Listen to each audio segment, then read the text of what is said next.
Thank you, Monitoring Officer. Fernanda, croeso I cyfarfod, diolch I chi gyd am dod. Good afternoon. Welcome to the Merthyr Tydfil County Borough Council full meeting of Wednesday, 7th of September 2022. Please note that this meeting is being recorded and may be broadcast via the authority's internet site. The images and sound recording may also be used for training purposes within the authority. Before we go on to agenda items, can I just say that be very careful when speaking, because the microphones, they will pick up if you're having a conversation quite close to someone that's got a microphone on. And when you want to speak, press the button in front of you. It'll go green. Okay, I'm colorblind.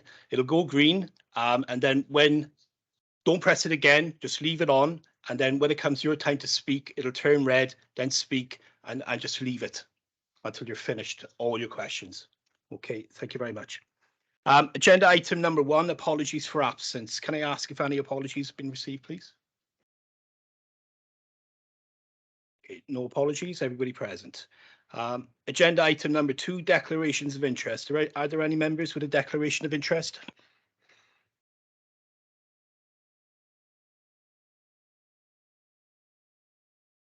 Okay, we've got Councillor Lee Davis. Thanks, Chair. I have to declare an interest in agenda item 4 as I work for the Leisure Trust. Councillor Darren Roberts. Again, agenda item 4, I got a prejudicial interest in that particular item because I'm one of the new trustees, but I've got full dispensation to speak and vote on the matter. Thank you. Thank you, Darren. And Michelle?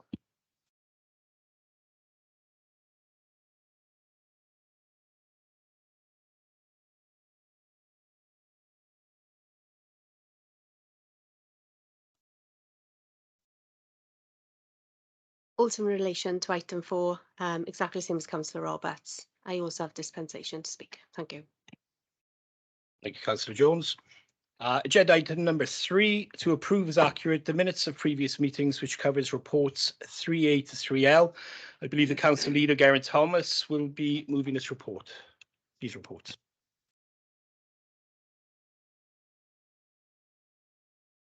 Thank you, Mr. Mayor. Yeah, could I move items 3 all the way through to 3L?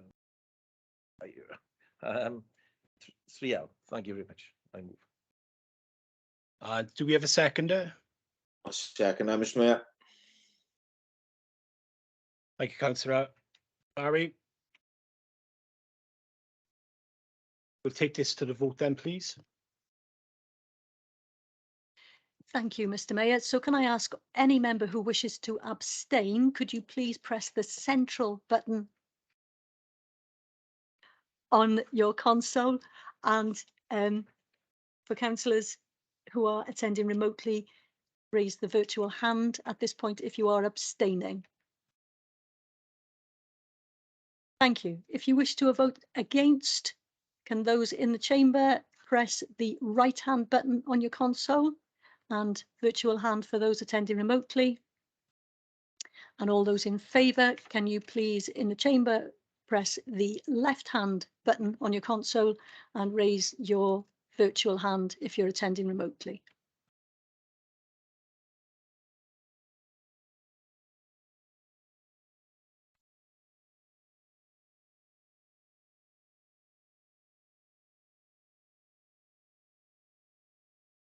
And that's carried unanimously, Chair. Thank you, Monitoring Officer. Okay, agenda item number 4, notice of motion titled Leisure Services. Councillor Kevin Gibbs submitted the motion, so I presume he'll be proposing and presenting tonight. Councillor Kevin Gibbs.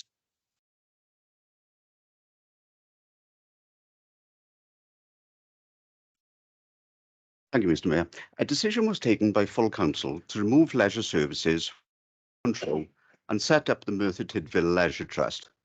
The rationale for this move was to give control of leisure services to the trust, allowing it to apply for external funding and operate in a manner that will benefit and improve leisure services for the residents of Merthyr Tydfil County Borough. The trust started operating formally on the 1st of April 2015.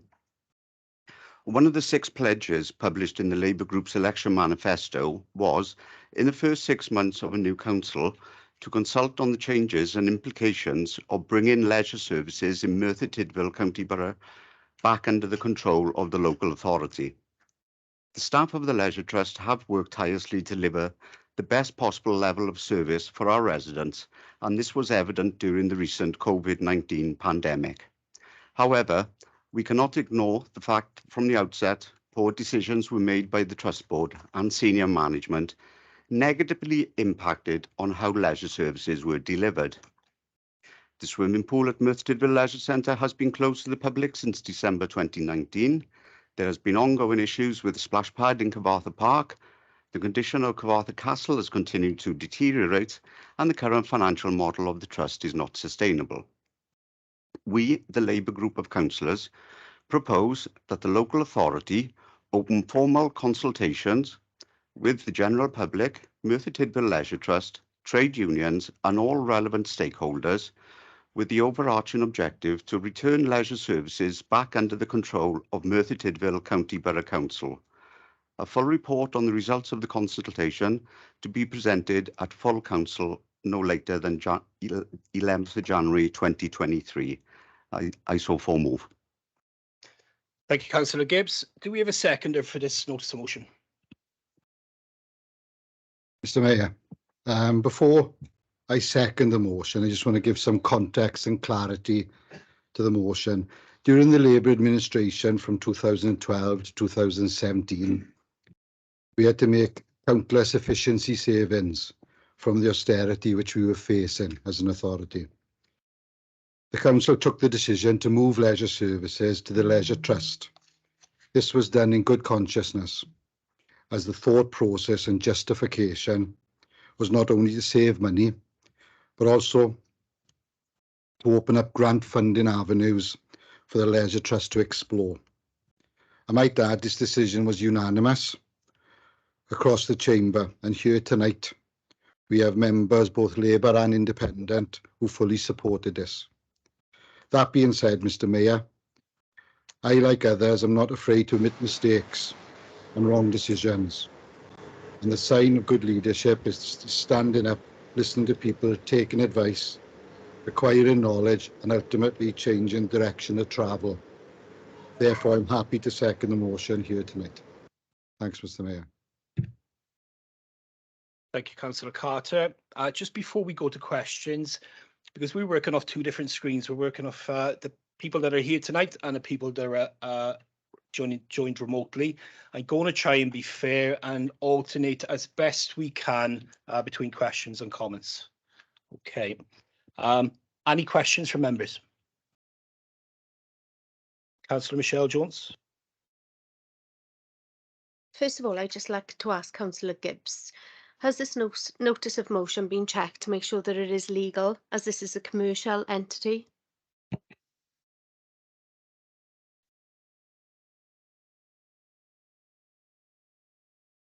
I will have to double check on that, to be honest.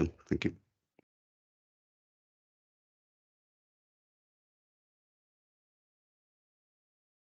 Councillor Julia Jenkins. Are you aware there are a series of workshops in our diaries to discuss the Leisure Trust, with the first one taking place next week?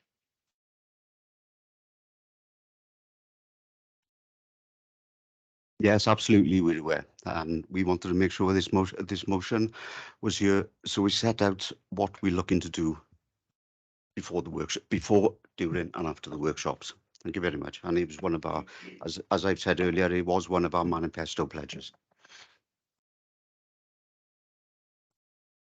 Councillor Michelle Simmons. Thank you, Mr. Mayor. Councillor Gibbs, do you believe that the administration at the time of setting up the Leisure Trust gave the appropriate training to the staff that transferred over, as essentially these were public centre staff transferring into a commercial world? Unfortunately, I can't answer that question because I wasn't a councillor at the time.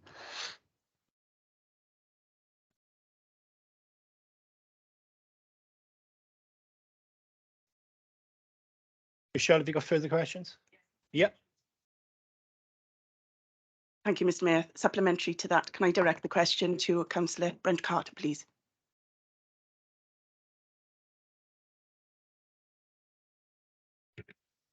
Hello, can you ask it again, please, Michelle? Yeah, of course. Do you believe that the administration at the time of setting up the Leisure Trust gave the appropriate training to the staff that transferred over? Essentially, these were public centre staff transferring into a commercial world.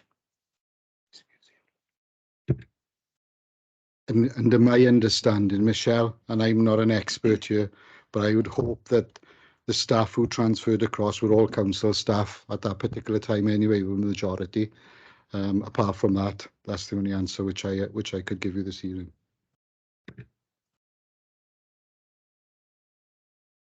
Okay, we're going to go. And just to clarify, the 2 points that the both Michelles have made, this Merthyr Leisure Trust, just to confirm, is a non-profit organisation.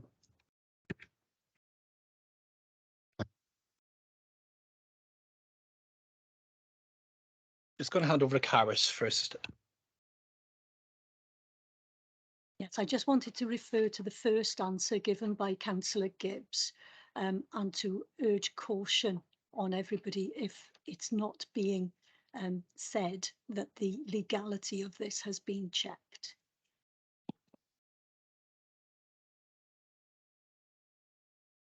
Thank you, Monitoring Officer. We're going to go to Councillor Jeremy Davis, who's joined remotely.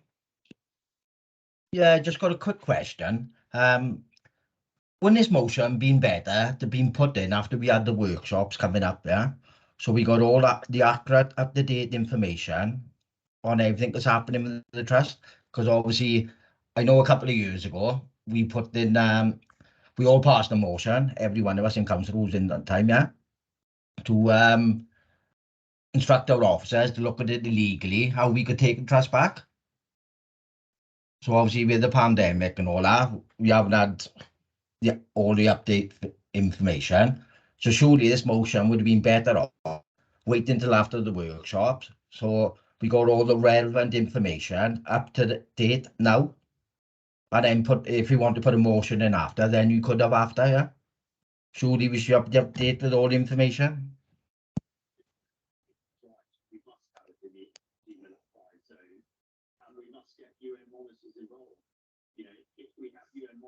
Councillor Carter, do you want to answer? Thanks, Mr Mayor. Just to confirm, is that a question or just a statement? I Question. understand to be a question. Would it have been better to put it in after that workshop? That was how Councillor Davis started the question. In my opinion, no.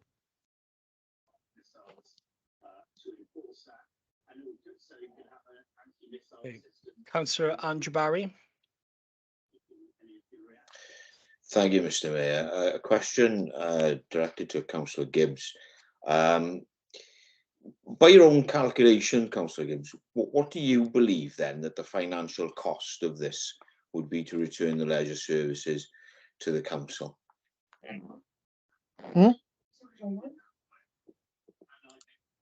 We are not privy to that information, Councillor Barry. That'll be up to the officers to supply a report to tell us how much it would cost. If I could, Mr Mayor, with respect, Councillor Gibbs, this is your notice of motion with an instruction to the authority. We need to know from your perspective what costs you're imposing on this authority at these particularly unprecedented financial times, so that we can see what a fully costed proposal looks like, because we don't have that here. One thing I would say, Councillor Barry, that if you actually look at the motion, what we're actually asking to do at the moment is consult.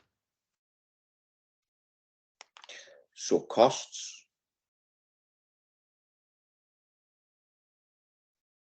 You can keep on asking about costs as much as you want, Andrew, but the fact of the matter is we're asking for consult. The Leisure Trust haven't performed the way we would have hoped they would have performed over the last number of years, and we need to find a way to bring it back in. So in summary, a proposal with costs that we need to work out because you've brought. No, not you, not you, Councillor Barry, the officers. So essentially an uncosted proposal. As most motions Thank you, are. Mr Mayor. Councillor Barry. Councillor Lisa Mitten. It's just a question following on for, I think, what Councillor Jeremy Davis asked.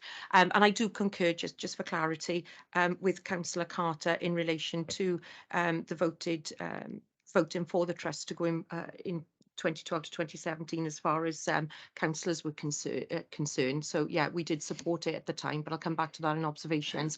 Councillor Gibbs, can you just explain to me, in paragraph 2, it says in the first 6 months of the new council to consult on the changes and implications of bringing the leisure services in. So what do you mean by changes? What do you want us to consult on? What do you mean by changes? What are we going to vote on tonight? What do you mean by changes and implications, please? Well, the changes to the way the trust would be set up and run if it came back into council, and the implications of any to be over for staff. Thank you for the clarity on that. That'll bring me to my observations. Thank you, Mr. Mayor. Thank you, Councillor Mitten. Councillor Michelle Jones. My question to Councillor Gibbs was about people's jobs. Has he considered the implications of this? Yes, we have, and that's why we want the trade unions in, and hopefully on the basis we can, as when the trust was set up, the council staff were two-peat over, we would expect to see the same, the leisure staff being two-peat over to council. Thank you. Councillor Geraint Thomas. Thank you, Mr Mayor. Councillor Gibbs, what checks and balances did the Labour administration put in place to make sure that the trust was operating properly? Yeah, and I can't answer that one because I wasn't in office at the time. Mr Mayor, can I address that question then to Councillor Carter, please? Can you ask the question again, please, Geraint? Councillor Carter, what checks and balances did the Labour administration put in place to make sure the trust was operating properly? Unfortunately, I can't answer that, Councillor Thomas, because I wasn't privy to that information at that particular time. I'm sure the officers, some officers here present tonight might be able to answer that in a more thorough way for you.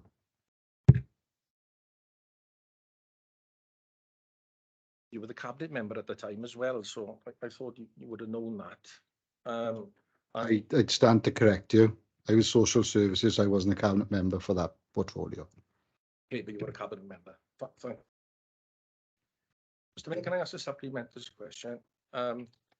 Two other councillors here this evening were board members, initial board members of the trust, Councillor Bill Smith and Councillor Ernie Goldsworthy. And can I ask you both, again, what checks and balances were put in place when the trust was initiated? Councillor Bill Smith. Answer them because we met with the staff, met with the union, and they were two-peat over, and also we two-peat the Richard Marsh, who was the manager of Leisure Trust, and we checked in, interviewed him for the chief executive. So checks were done, balance was done. What happened in between? Because we went to go private, and off the council, a different ball game run the company. So we knew that, and that's what happened. And also, the chair of the Leisure Trust was UX leader, Kevin O'Neill. So perhaps, call him in and ask him as well. What happened? Thank you, Councillor Smith. Final question, Mr. Mayor. Oh, Councillor Goldie, you want to come in? No? Okay, all right. Last final question. This notice of motion is clearly a U-turn of Labour Party policy. The only thing missing is an apology to the people of Merthyr Tydfil. Councillor Gibbs, are you going to apologise on behalf of the Labour group? So no, we're not going to apologise because at the time it was the right decision to make. If I remember correctly, the settlement from Welsh Government from Westminster, the council had been through 7 years of negative payments at the time, and they were looking to cut costs everywhere. There was potential number of staff, potential losses at that time as well. Now, the model set up for this trust has been tried and tested in other places. It is also, and unfortunately, it didn't work. It didn't work for us. There's nothing to apologise for that. It's just the way it didn't work. I think you might have seen as well, Port Talbot did exactly the same, and they have also reversed their decision because they didn't feel it was working the way they wanted it to. So there's no apology. It was all down to finances and balancing the books at the time. Thank you. Councillor Carter, did you want to come in and answer that as well? Yes. Thanks, Mr. Mayor. Yes, Geraint, just to take you back, just in case you wasn't listening or it didn't sink in enough. When I seconded the motion, I just like to remind people, I, like others, am not afraid to admit my mistakes and wrong decisions, and a sign of good leadership is standing up, listening to people, taking advice, acquiring knowledge, and ultimately changing the direction of travel. So if you can take that as an apology, then you can. But it's admitting mistakes and moving on and changing the course of direction then. Thanks. Thank you, Councillor Carter. Councillor Andrew Barry.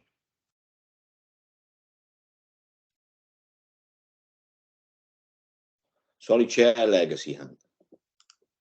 Thank you, Councillor. Have we got any more questions from members?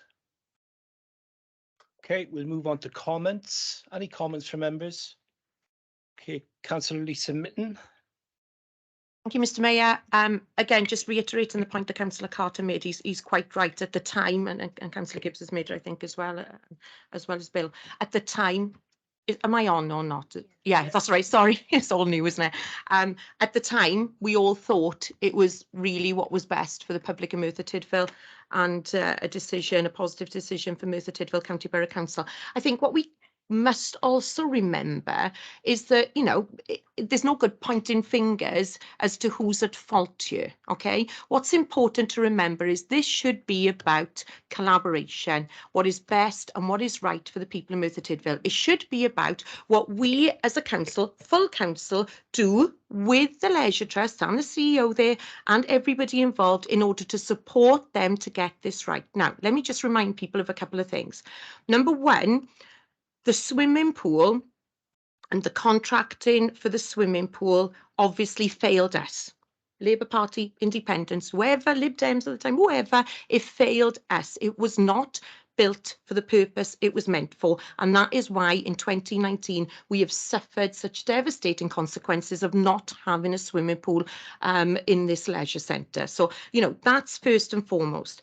Secondly, Councillor Carter mentioned leadership. Well, let me remind my colleagues who were in the last 5 years that in 2021, we brought a report to this council under my leadership in relation to the Leisure Trust. We brought it in under a pink paper, okay, just in relation to what our officers were endeavouring to do, and we all supported that. Now, everybody who was present at the time knew the legal side of it, the implications, the to-be implications, and that unions were also being consulted as well. So you were all aware of that even before bringing this notice of motion today. I support what you wanted to do in your manifestos because we all want to get it right.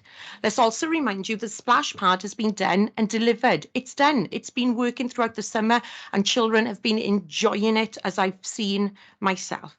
Let me also remind you as well that as a board member of the Cyfarthfa Foundation, this council and prior councillors who were sitting in the last administration will know the Cyfarthfa Foundation, under the chairmanship of Geraint Alvin, has objectives in place to rectify, deliver a fantastic, based on the charrette, a fantastic programme for Merthyr Tydfil, working with the Leisure Trust, and that includes Cyfarthfa Castle, which I think has been mentioned, and apologies, yes, it is in paragraph 4 within the body of the report as well. My glasses aren't failing me tonight, it is there. So Cyfarthfa Castle is also in there. That's been shared with you. It's been shared with the MS. It's been shared with the MP. So you all know about it. So I'm a little bit perplexed about this notice of motion.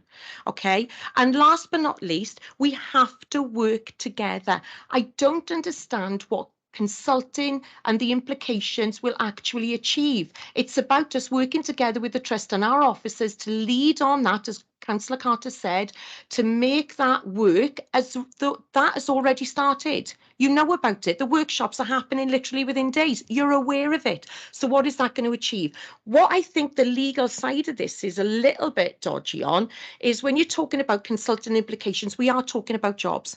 We are talking about TUPE. We are talking about massive financial implications. So we need to check that. I don't think we can actually go out and consult on that in the future. We need to check on that. So, you know, I just trying to offer you some support in relation to the motion, guys. Yeah, I'm not against it necessarily. I think we all need to work together to get it right. Thank you, Mr. Mayor. Thank you, Councillor Minton. Anybody else got any comments? Councillor Geraint-Thomas.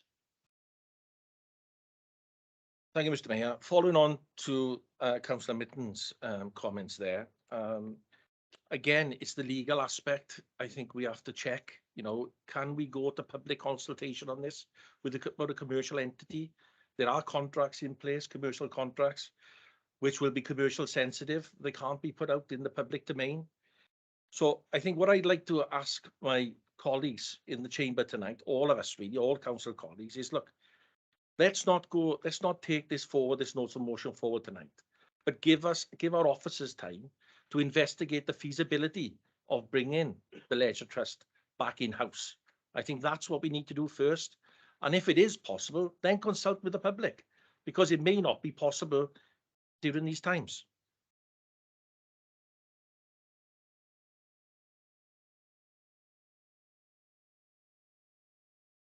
Okay, I've just been told that that's an actual amendment. So, yeah.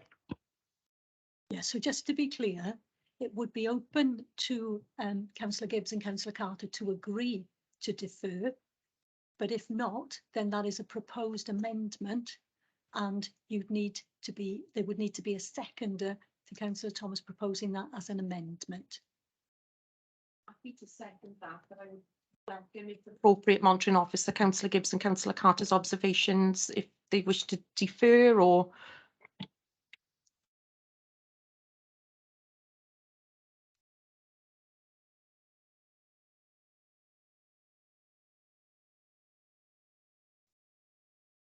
Councillor Carter?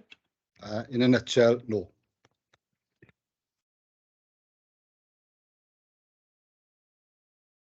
Councillor Thomas, do you want to bring that forward as an amendment, or was that just a comment? It was a comment that I hope that, you know, we all would work together on this one. Unfortunately, it doesn't look like they go into, so I won't put it forward as an amendment. Thank you, Councillor Thomas. Any other comments from members?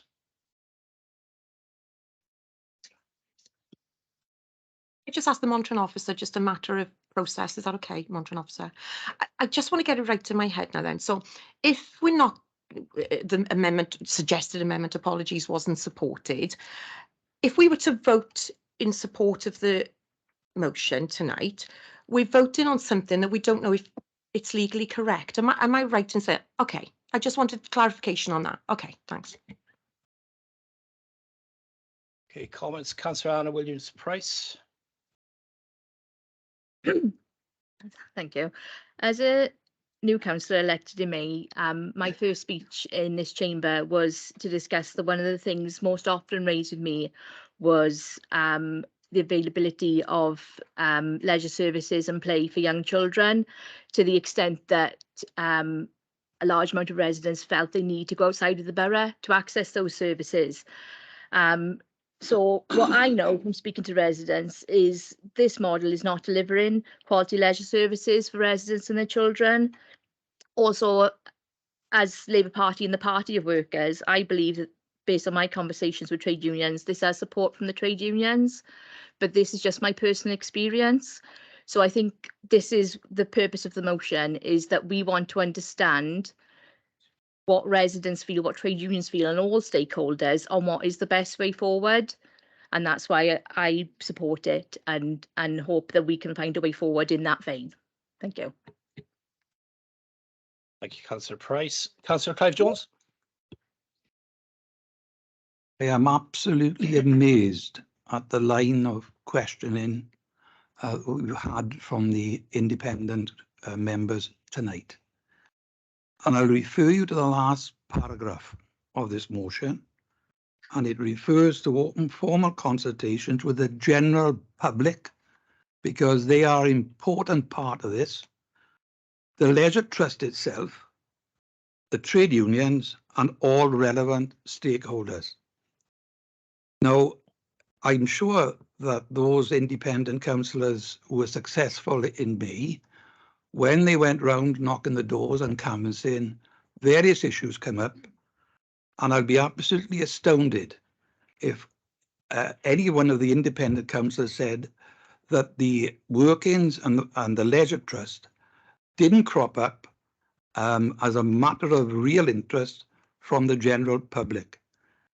So that's what it's down to about. We, as a Labour group, want to carry out consultations with all those involved and to find out what the feedback is coming from them. The answers that we had as Labour candidates was that the council needed to do something about the workings of leisure services. And can I ask and refer, I won't ask, and make a comment. If this motion was illegal, I am sure that the legal officers of this authority would have ruled it out of order and put that advice in writing to councillors before the meeting tonight. As I said earlier, I am absolutely astounded at the line of questioning. I see, and other Labour members see, nothing wrong in what we're doing. The general public, I can assure you, will be very interested in giving their viewpoint, and I'm sure the trade unions and the Leisure Trust would as well. Thank you, Mr. Mayor. Thank you, Councillor Jones. Councillor Andrew Barry. Thank you, Mr. Mayor. Yeah, the public certainly will take an interest because you know next week we're dealing with this. You all know as a Labour group we're dealing with this next week. And to bring a notice of motion where you openly criticise the board prior to opening negotiations with that board, because they have to be negotiations, because I appreciate the comments earlier that in all good consciousness you put it out. What it needed was good due diligence and support of the Leisure Trust, not good consciousness. And just to correct Councillor Carter, they may be non-profit making, but they're operating in a commercial world, and there was no support provided to the trust in terms of that commercial acumen. In terms of consultation, I'd just be interested, Clive, because as far as I can establish, you certainly didn't consult with the public when you put it out, but now you want to consult to bring it back. Which leaves the question, is this part of business consultation and focus, or is it political posturing because it was in your manifesto? And I think the public are in support of bringing it back, but they also can see quite clearly what you're doing here tonight. Thank you, Mr. Mayor. Thank you, Councillor Barry. Councillor Michelle Jones. yeah, basically Andrew said what I was going to say. Just for clarity, we are all on the same boat. We all need to look into the Leisure Trust. We all want that. We've all been working hard as an independent administration, and that this is why we have workshops in place next week so that we can discuss this. We're not ignoring it. We've got workshops in place to discuss it, so we don't understand why this is being brought forward now. Like Andrew said, is it just party politics? Okay, any other members with comments? I have. Sorry. Okay, before I start, I'd just like to tell Councillor Clive Jones that all independents want what's best for residents, but we want to do this properly. Following discussions between the independent group and council officers, a meeting was arranged and invitation sent out on the 29th of July 2022 for a meeting of all elected members and appropriate council officers. The email was as follows. Good afternoon all. We would like to invite you to a presentation/workshop regarding Merthyr Tydfil Leisure Trust with internal officers. This session will give us the opportunity to talk you through the current contract and the thoughts and plans/ideas moving forward. Thanks. Tonight's notice of motion was submitted on the 7th of September, a whole 40 days after everyone was sent an invite to the presentation/workshop regarding the Leisure Trust. And let's be clear, the meeting the independent group arranged for all elected members to attend is scheduled for next Thursday, not an unknown date, not an unknown yet to be decided date in the future. What the Labour group have done by submitting this notice of motion is reckless and irresponsible. By publicly blaming the board and senior management for poor decisions which have negatively impacted on how leisure services are being delivered, you have just made any future negotiations with the Leisure Trust and possibly trade unions a whole lot more difficult and awkward. I'd also like to point out that there are 120 full-time employees at the Leisure Trust. That's 120 families who will now be extremely worried about their futures following your public comments, which include the current financial model of the trust is not sustainable. For elected members to take the moral high ground on this issue, they have to be 100% sure that the council has done everything it possibly could to rectify issues at the earliest opportunity. It was so important that all elected members attend next week's presentation/workshop in order that they better understand what has happened previously, what is currently happening, and what can be done going forward. This meeting was supposed to be the springboard for better leisure services in Merthyr Tydfil. As I said previously, the decision to submit this notice of motion is reckless and irresponsible.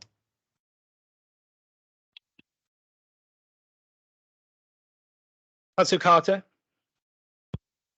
Yep, thanks, Mr. Mayor. Thanks for the speech. Just to clarify a few points for you. In terms of our manifesto and our manifesto pledges, 6 pledges. Councillor Salmon, I'm not sure if you're aware, but our manifesto went out in March and April of this year, which is 5 to 6 months prior to the email you have just read out. So our thought process was out there way before this email had started.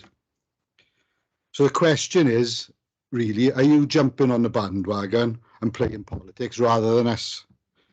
And I'd also like to say, where is your manifesto? Because the independent group have been in control of this authority since 2017 till 2022, which is now. If you agree with us that there's something needs to be done with the Leisure Trust and we need to be working together, these problems were here quite a few years ago. So I asked the question, why haven't you been jumping up and down and doing something about it yourselves until bleating on about it tonight? Thanks, Mr. Mayor.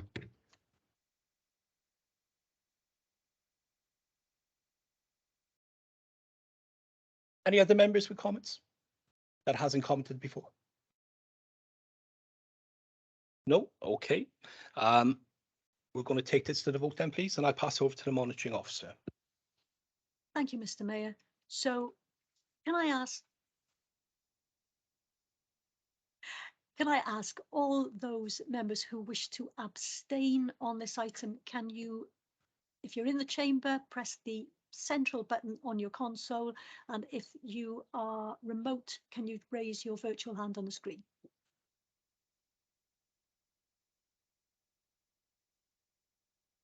Thank you. If you wish to vote against, can you press the right hand button on the console or raise your virtual hand on the screen?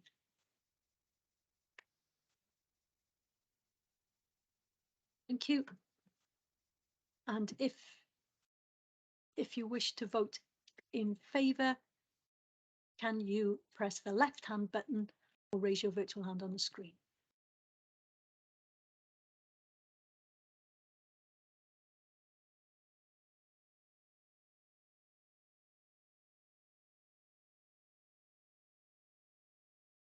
Is everybody done? Is that complete?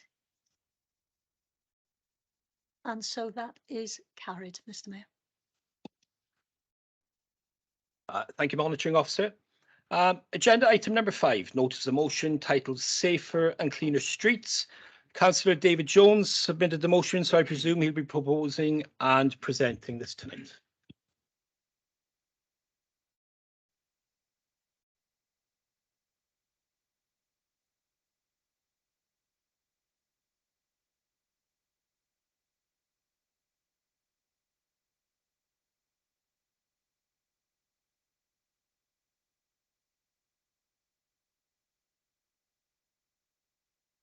Okay, can you turn it off now?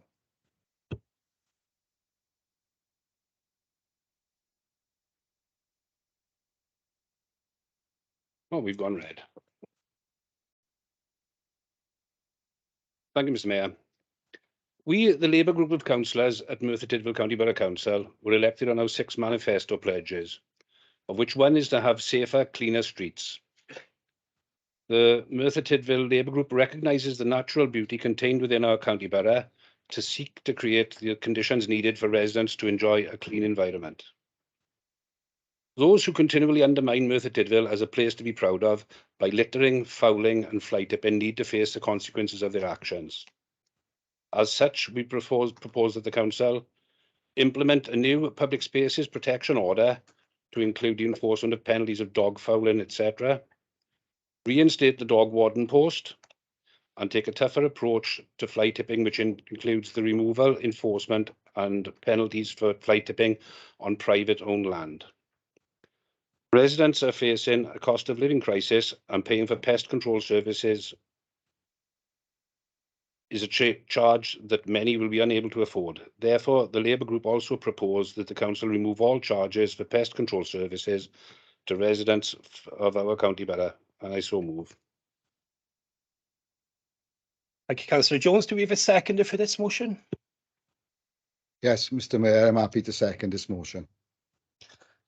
Thank you, Councillor Carter. And we'll move on to questions. Any questions from members? Councillor Gareth Lewis. 20, the local authority consulted with the public on the introduction of a public space protection order that would allow the enforcement of fines for dog owners who persistently and irresponsibly allow their dogs to foul in public places. There was an overwhelming response from the public. 817 responses were received, and out of those responses, 96% felt that dog fouling had a detrimental effect on their community and the people around them. Can you let me finish, please, Mr. Mayor? Thank you. Indeed it is. While 73% said it had a direct impact on their day-to-day life.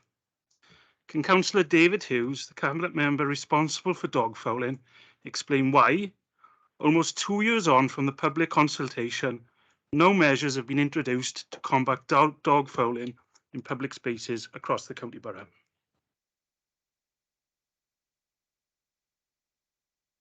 Can I answer that? I believe the questions have to be answered by Councillor David Hughes or Councillor David Jones. Sorry, you put the motion forward, so you're asking questions of the people who put the motion forward. Mr. Mayor.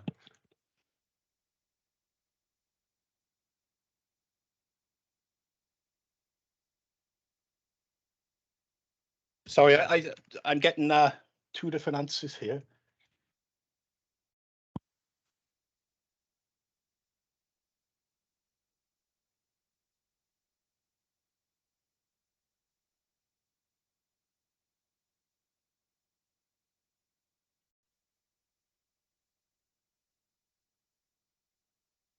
I do apologise, Gareth. I was given a different answer. Councillor David Hughes, if you want to answer that. Says public protection, that is Gareth. I think you've been on the cabinet yourself. You should know these things by now. Been here a long time.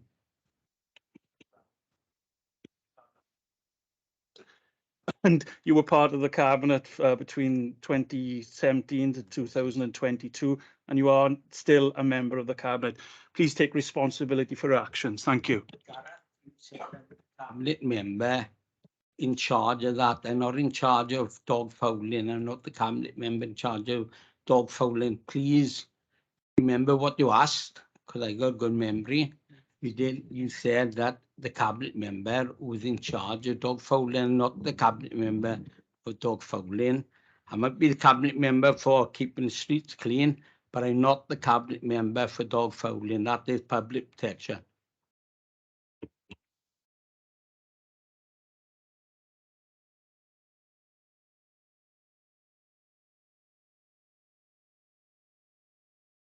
Question.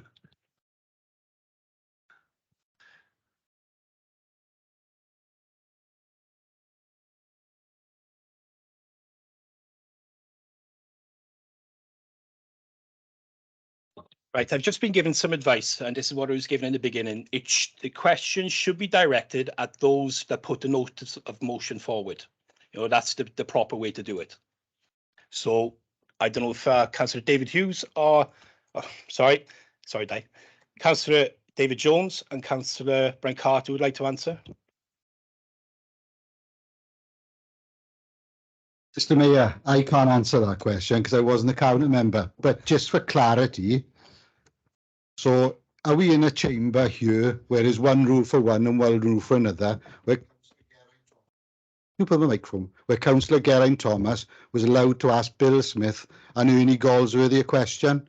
It's exactly the same principle. We can't be having differentials here.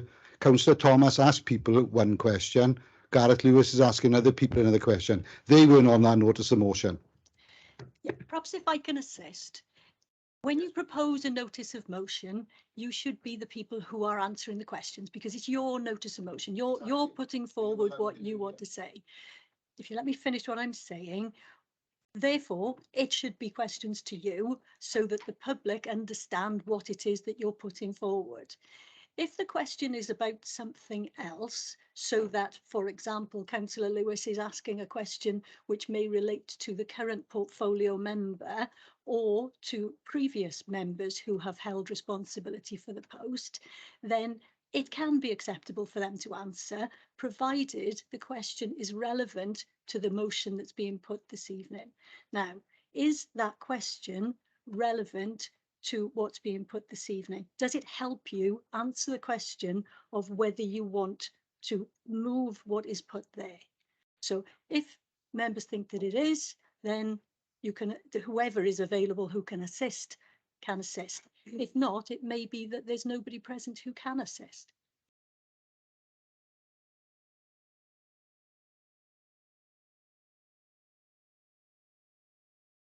Councillor Geraint Thomas, do you think you can assist?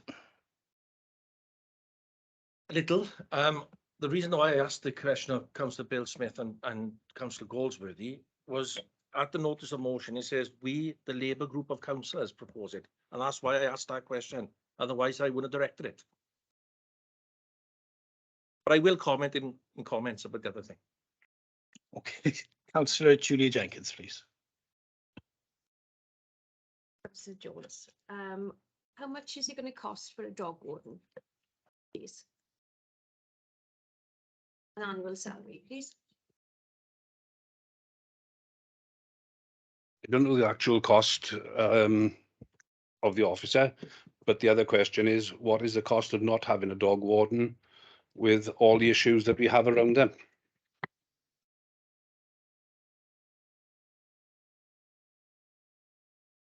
Okay, Councillor Michelle Simmons. Thank you, Mr. Mayor. Councillor Jones, how do you propose that our officers enforce the fly tipping on private land and the removal of that? legislation within that can be used by the planning department which covers that matter. Mr. Mayor, I think I may have to assist with that. I think we need to be quite careful about that because the legislation exists that if we get permission from a private landowner, we can enter onto their land to remove any fly tipping. But then any penalty may have to be imposed on the private landowner rather than the person who tipped the waste in the first place.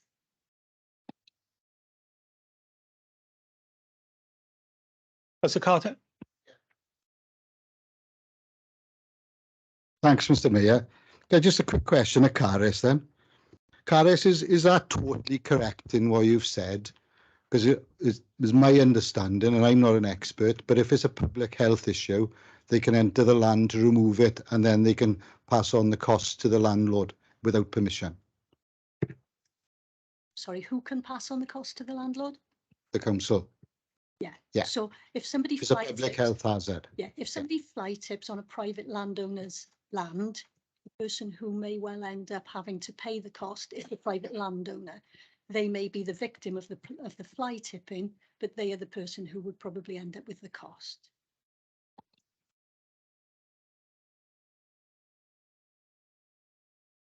Any other councillors or questions?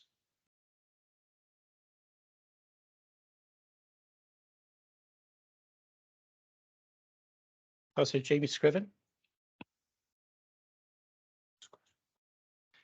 Yeah, can I just ask a question of that, Cash, just for confirmation? So I know we're talking about permissions and the issues with the council putting it back to the landlord, but you keep using the word may. So is that a certainty every time that it's absolute that the landlord would be responsible, or is this down to officer's discretion? Just because I've got similar cases where this has been debated, so I just want to know for clarity. As with all things, there may be some element of discretion, but this is the problem with this having been brought this evening, because I think I'm not an expert on this area. There are experts within the council who could give this advice. But certainly, if we have to recover the cost, it is likely to be recovered from the private landowner. So the discretion would be either we don't recover the cost or we recover it from the private landowner unless there is clear evidence of who tipped it in the first place.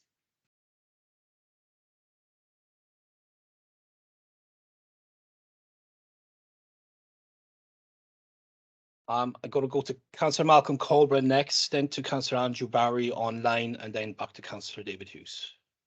Malcolm. Thank you, Mr. Mayor. Question for Councillor Jones regarding the pest control service. You propose removing all fees for pest control service. In theory, every resident in the borough could request a pest control service. Do you think that the council can sustain that level of call-outs?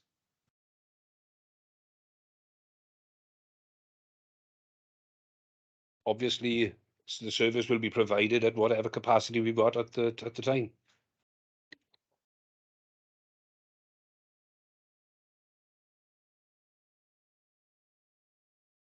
Okay. Councillor Andrew Barry. Thank you, Mr. Mayor. On a similar point, okay, so we don't know the cost of the dog warden. Would that include associated transportation costs for the dog warden, a van or whatever? And also on the point of pest control, you can't turn the tap on and off. You either do provide a service of free pest control, or you don't provide a service of pest control. My worry is that we know the levels of pest at the moment in terms of rats. There's almost an epidemic, which we're trying to work with the Welsh Water to get the debate and the like. But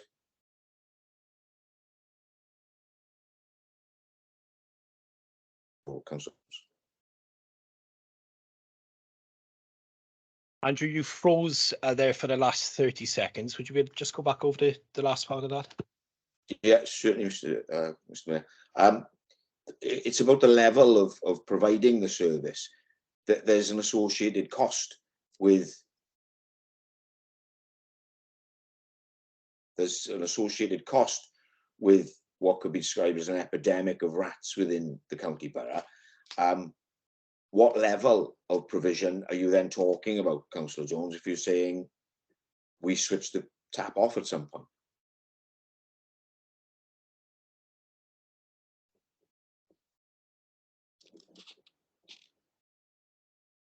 My apologies, the question was so sporadic. I've lost track of it. The one part of it was about a vehicle, and yes, I would assume the current pest control officer does have a vehicle. I would imagine that he would retain that vehicle. And with regard to the current epidemic, I will address that further in my closing comments. Are we expecting residents to pay for an epidemic that has partially been started by the works that are being done in the area? Do we go to these people to try and get financial support from them to try and eradicate the problem or as far as possible? If I could just go back for clarity there, Mr. Mayor. The one question was, does the dog warden post include transportation for the dog warden? And the second part was, at what level of provision do you presume we get?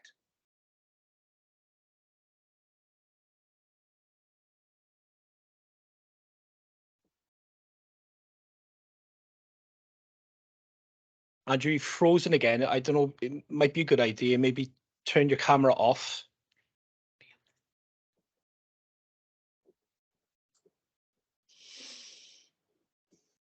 And maybe try it again. Can you hear me, Mr. Mayor? Loud and clear. Lovely. Okay, the first part of the question was, does the dog warden post come with transportation, not the pest control? And the second part was, Councillor Jones seems to be suggesting that we provide the service, then we don't provide the service. At what level do we provide the service with associated costs if he's suggesting at some point we turn the tap off?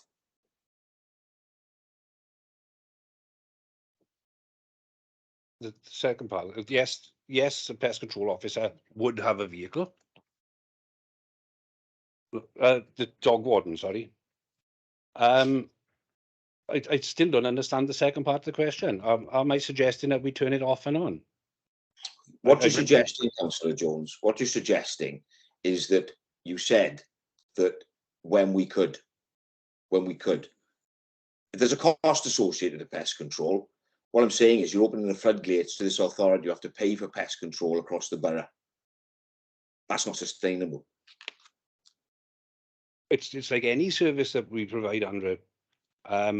We could do with many more social services officers, many more grass cutters, many more. The list is endless. Absolutely. Which is why it has to be costed, and you haven't costed it. That's what I'm asking you. No, I haven't. I can't give you an accurate figure for the costing for it. Thank you. Thank you, Councillor Barry. Councillor David Hughes, you had your hand up, but it's gone again. Okay. Councillor Lisa Mitten. Mr. Mayor, I've just got perhaps a suggested amendment if Brent and David would hear me out on it, perhaps because I don't think this is necessarily something that, again, all of us don't want to come to a positive conclusion with, but I think it's the devil in the detail that we need to agree on, if you like. So it's just a suggestion. I wonder if that's okay. Yeah. So, look, with regards to PSPOs, they are difficult to implement because obviously, as you guys will know, you would need SWP intervention and also intervention and understanding from our enforcement department. So the information and support from, for example, from Paul Lewis as one of our most senior officers there. So my suggestion would be that you amend it to take out number 1 and change number 2 to number 1, and instead of having reinstate the dog warden post, you provide costs of reinstating a dog warden post, so that may be then considered by full council. And then change number 3 to number 2 to provide evidence of fly tipping enforcement on privately owned land, because I do concur with what Councillor Scriven was saying. It is a difficult one that we have to deal with as ward councillors. So let me just reiterate that. Provide evidence of fly tipping enforcement on privately owned land, and what more can be done. Have our officers to present to us in full council if you wish. What more can be done to address this very important and upsetting issue. And then lastly, in the last paragraph where you guys have got, which I agree with, facing cost of living crisis, the difficulty we got there, guys, and my suggestion to you is we have to work with a lot of housing associations, don't we? I know that issues that I've got, I have to go to Merthyr Valley Homes regarding some of the rat issues. I'm going to talk about rats as pests in particular. So would it be prudent to perhaps just change that paragraph to say, bear with me, charge, that we consider a reduced or a blanket cost charge to address with pest issues? Because not forgetting as well, we're setting ourselves up for a fall in that paragraph, because don't forget, I can just think of one I've been dealing with recently. It's actually the homeowner that's causing the rat issue, and we need to help the homeowner with some of their issues, not just helping, taking away the pest control charge. So it's wider than that. So it's just my suggestion, guys. I think it's not something that we wouldn't want to support you on, but I just think the wording needs to be a bit more, again, specific. Just an idea. I'll hand that over to Councillor Carter and Councillor Jones. So just asking Councillor Brian Carter, Councillor David Jones, if they would like to change their notice of motion, as it's not an amendment yet.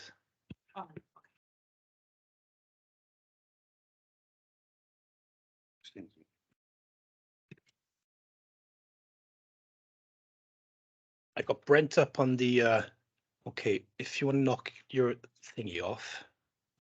And Councillor Darren Roberts. Thank you, Mr. Mayor. It's a very difficult one, and I don't disagree with what Councillor Mitten is saying. The fundamental point of this motion is to have safer and cleaner streets. When it comes to the costing of it, if we had less fly tipping, we should have less vermin, less rats. So one should counteract the other. When it comes to the dog warden, that position could be shared, as they go around the county borough, picking up. So, we're saying about reintroducing a dog warden post. That could be a shared post anyway. Regarding the implementation, beg your pardon, of public spaces protection order, put my teeth in. This is something that we've tried, I believe, and going back to Councillor Lewis's question, we did try to get this in place. So there's no reason why this can't be put in place. I believe that the motion is a fair motion. What we're looking to do is obviously have officers to put costs in, and don't forget we'll have to agree on these budgets when the next round of budget I can't speak tonight. Budget setting is brought before council and members. So, for me, I wouldn't want to make that any changes to the motion with the motion as it stands. Okay, as Councillor David Jones and Councillor Brent Carter signed, I believe, the motion, are you concurring what Darren has said? Okay, Councillor Lisa Mitten, would you like to make? On Councillor Roberts's point regarding my suggestions, I can't, can I? We are now No, completely okay, that's fine. out of any form of the protocol for discussing this. If there had been any proposal that might have resolved it, then that was fine. But we're still in questions as we stand at the moment. So I think we need to move on and see if there are any more questions.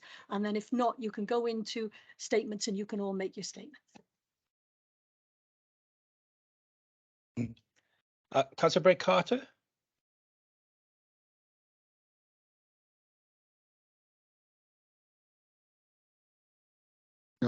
Is it okay just to go back and answer something Andrew brought up and Malcolm brought up earlier. I wanted to come back in when David answered the question. I'm Clarify it.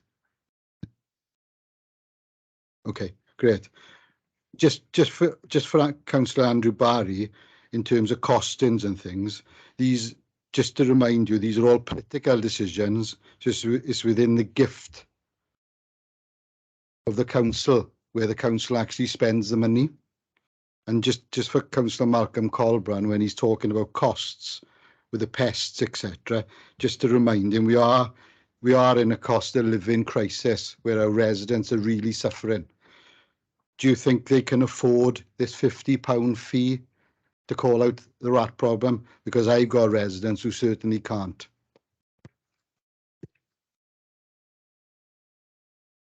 No. Beginning to have a debate within a debate, unless there's a personal clarification that you want to offer. I think that is the end of that. You've asked the question, that's been answered, so we need to then move on and see if there are any other questions. Any other questions from members? No. Comments from members? Councillor Andrew Barry. Just a final question, Mr. Mayor. We're into comments now, Andrew. Sorry. All Did right. you have his hand up? Yeah, he did. Sorry, Andrew. Fire away. That's our fault. Yeah, thank you, Mr. Mayor. These are all issues that can be dealt with during the budget setting process. Wouldn't they be better dealt with there in the whole rather than in isolation in a notice of motion?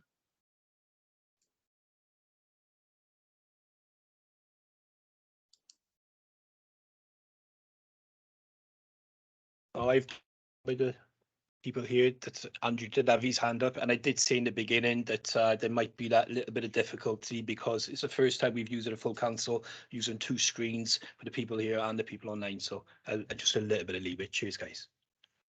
Councillor Gareth Lewis. Thank you, Mr. Mayor. Very kind of you, thank you. 2 years ago, this local authority consulted with the public about dog fouling and introduction of enforcement penalties. 96% of respondents felt dog fouling had a detrimental effect on the community and the people around them, while 73% said it had a direct impact on their day-to-day life. A total of 603 comments were received from the public, which detailed their experiences with dog fouling. Let's look at just 5 of them, and these provide a summary of how dog fouling impacts the lives of the people we represent. First comment, it spoils my walks. Secondly, I am afraid, I am worried about my children's health. Thirdly, I walk on roads to avoid pavements. Fourthly, the Taft Trail and Cyfarthfa Park are particularly bad. And finally, sports pitches are used as dog toilets. I don't think any of us can disagree with any of those comments. Yet despite an overwhelming majority of the public asking for measures to tackle this menace, and a report to the Neighbourhood Services Scrutiny Committee in January 2021, the independent controlled local authority remains toothless in tackling the minority of dog owners who are persistently responsible for blighting our environment. As an election manifesto pledge, the public have provided the Labour group with a mandate to push ahead with this measure to clean up our streets and trails. And I urge all councillors to support this evening. Thank you. Thank you, Councillor Lewis. Councillor Lisa Mitton. Thank you, Mr. Mayor. Well, look, as a dog owner, 3 wonderful dogs, Jessie, Woody and Teddy, got to get it in there. I agree, it is an absolute nightmare. I love the dog fairies, you know, who put that poo bag on a tree expecting somebody else to come round to pick it up. It is disgraceful. Dog owners who do not pick up after their dogs are disgraceful. Dog owners who take their dogs on sports pitches are disgraceful. There we are. I'll say it out loud. But again, this motion does not give us the devil in the detail that we need. Reinstate the dog warden post. If I voted for this, I go, great, what's that going to cost us? £50,000. To what detriment is that going to be for another portfolio's budget? I'm not disagreeing with it, but we need the information in this actual notice of motion. And also, let me tell you something now. When I see people who do it, it's about educating the dog owners. If you have a dog warden, north, south, middle, east, northwest, wherever you want to do it in Merthyr Tydfil, you are still going to get people who are not respecting and know what to do when they have a pet. And that's the difficulty that we face. It is about educating them because they're still going to do it, even if we have dog wardens. However, it could help. I'm not disagreeing with that. But it goes back to the devil isn't in the detail of this notice of motion. It's not something we wouldn't necessarily support, but we need the information. We can't blatantly support something that hasn't got the financial aspects within the body of the report. I can't go, yeah, there we go, we'll support it. How much is that going to cost? £100,000. You've got to be joking. The public would go mental if that's what we did. It's the same with regards to the pests. The pests are an absolute nightmare. We're dealing with massive rat issues at the moment.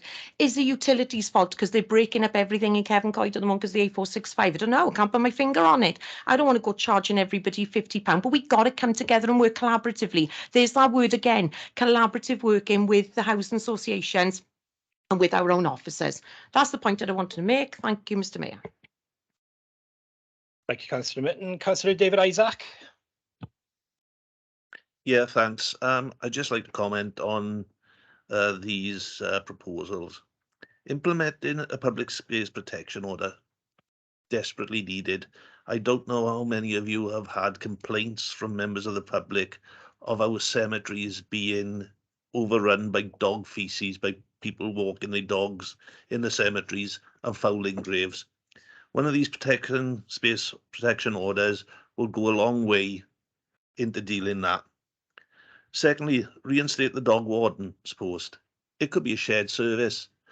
The last person using this position was also in charge of abandoned cars.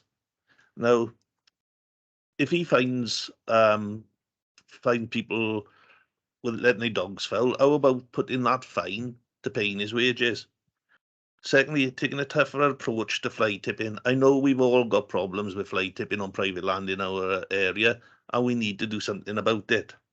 And finally, the rats. The rats are a borough-wide problem. So let's get a borough-wide solution to it. Thank you.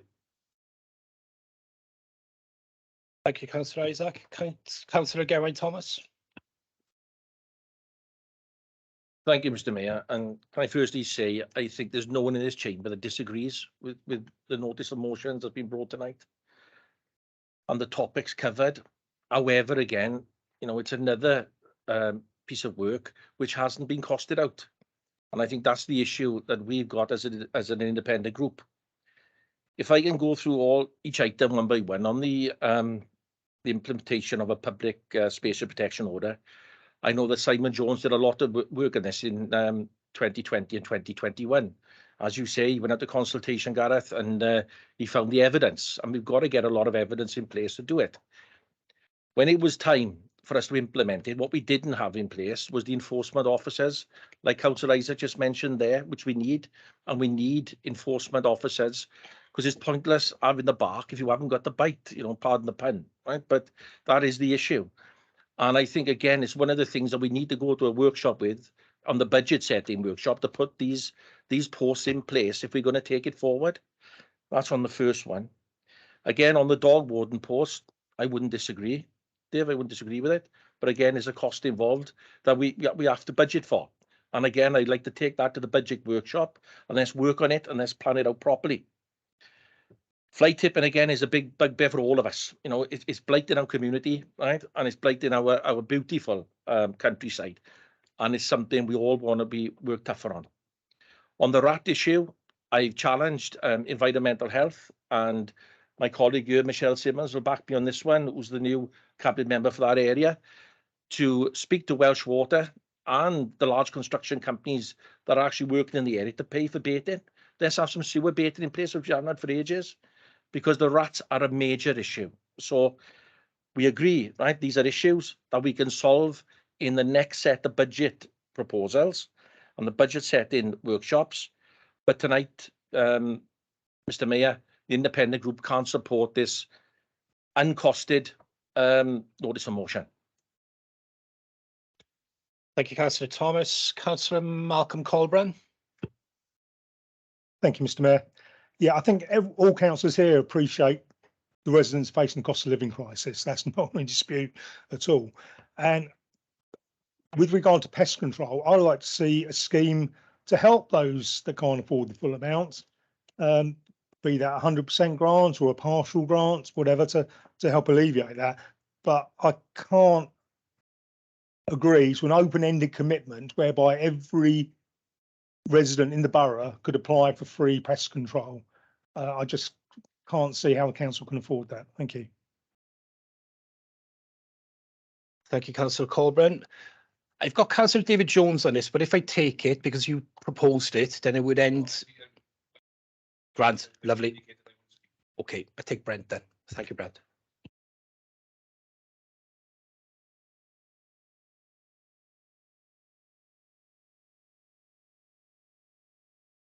Thanks, Mr. Mayor. Yeah, just a little bit of clarity as well. Just to remind Councillor Thomas, the leader, that these are all political decisions and they're all in your gift with regards to budgets. We're talking about the dog warden. Dog warden, could it be used as to some sort of enforcement as well? Yes, of course, it could be a combined job. And with regards to Councillor Mittens talking about education of these people. Okay, yes, education is a great piece. We can only educate people so much. We've educated and educated and educated. What we need now is actions. Actions speak louder than words. And it's what the people want. People want actions. They don't want to wait for a workshop to look at these things, Councillor Thomas. They want actions now, which is when it's needed now. How long are we going to keep dragging this football along the path before we actually do something? With regards to pest control, Lisa, Councillor Mitten, Lisa talked about the roadworks in Kevin, and I got great sympathy because no doubt it would have unearthed a lot of rat problems because they're disturbing their environment. We had this issue in Troideroo with the flooding and with all the works and things which have had after it. We campaigned, it was myself and Gareth and Harvey at the time, got in touch with environmental health because these rats were running amok in the lanes and streets in Troideroo. What happened? Environmental health? Nothing happened. They wanted the individual owners of the homes to pay the £50 to come out to put the rats in their gardens. The problem is they were running around the streets and into the gardens. That's my point, Mr. Mayor. Sorry if I went on a little bit. Thank you, Councillor Carter. Councillor Anna Williams-Price. Thank you. The purpose of this motion, to my mind, is to ensure that we have the conditions in place that promotes Merthyr Tydfil as a place to be proud of. And more than that, it ensures that residents feel that they have a stake in that objective and it is something they can contribute to. At the moment, residents feel that fly tippers and those who don't clean up after their dog don't face any penalty. But those who do try and do the right thing and report an issue such as rats or other pests face a charge which they can ill afford. So I hope that this motion will be supported so that we can address that balance and ensure that residents feel confident that we are on their side in keeping Merthyr Tydfil clean. Thank you, Councillor Price. Councillor Clive Jones. Thank you, Mr. Mayor. I'm going to make comments on item 3 and the last paragraph. Taking tougher approach to fly tipping, which includes removal, enforcement and penalties for fly tipping on privately owned land. Well, I'm one of the members here. I've been knocking my head against a brick wall for this for years. And I have to an extent, disagree with Carys Kennedy. There is legislation in various departments, but we need coordination between officers and the will to deal with this. I've had complaints over the years, and I know other members have, on both sides, about fly tipping on private land, trying to explain to members of the public, yes, we can clean that pavement and that road there. A piece of land which is in private ownership, and sometimes has got planning permission where they haven't fenced in the property, and I can take you to a few of those in our ward, and they become the local rubbish dump. the public does not understand why this council cannot deal with it. And we have to take, ultimately, we have to take people to court, because this is the only language that some owners understand. Fly tipping takes place on their own land. It is their responsibility to try and deal with it. As far as pest control is concerned, and one of the biggest issues there is rats. Now, since we've introduced this charge, unfortunately, things have got worse. And let me tell you what is happening as far as the council is concerned and the Environmental Health Department in particular. Nowadays, because of the charges, the Environmental Health Department have no overall view of where the rat population is throughout the county borough.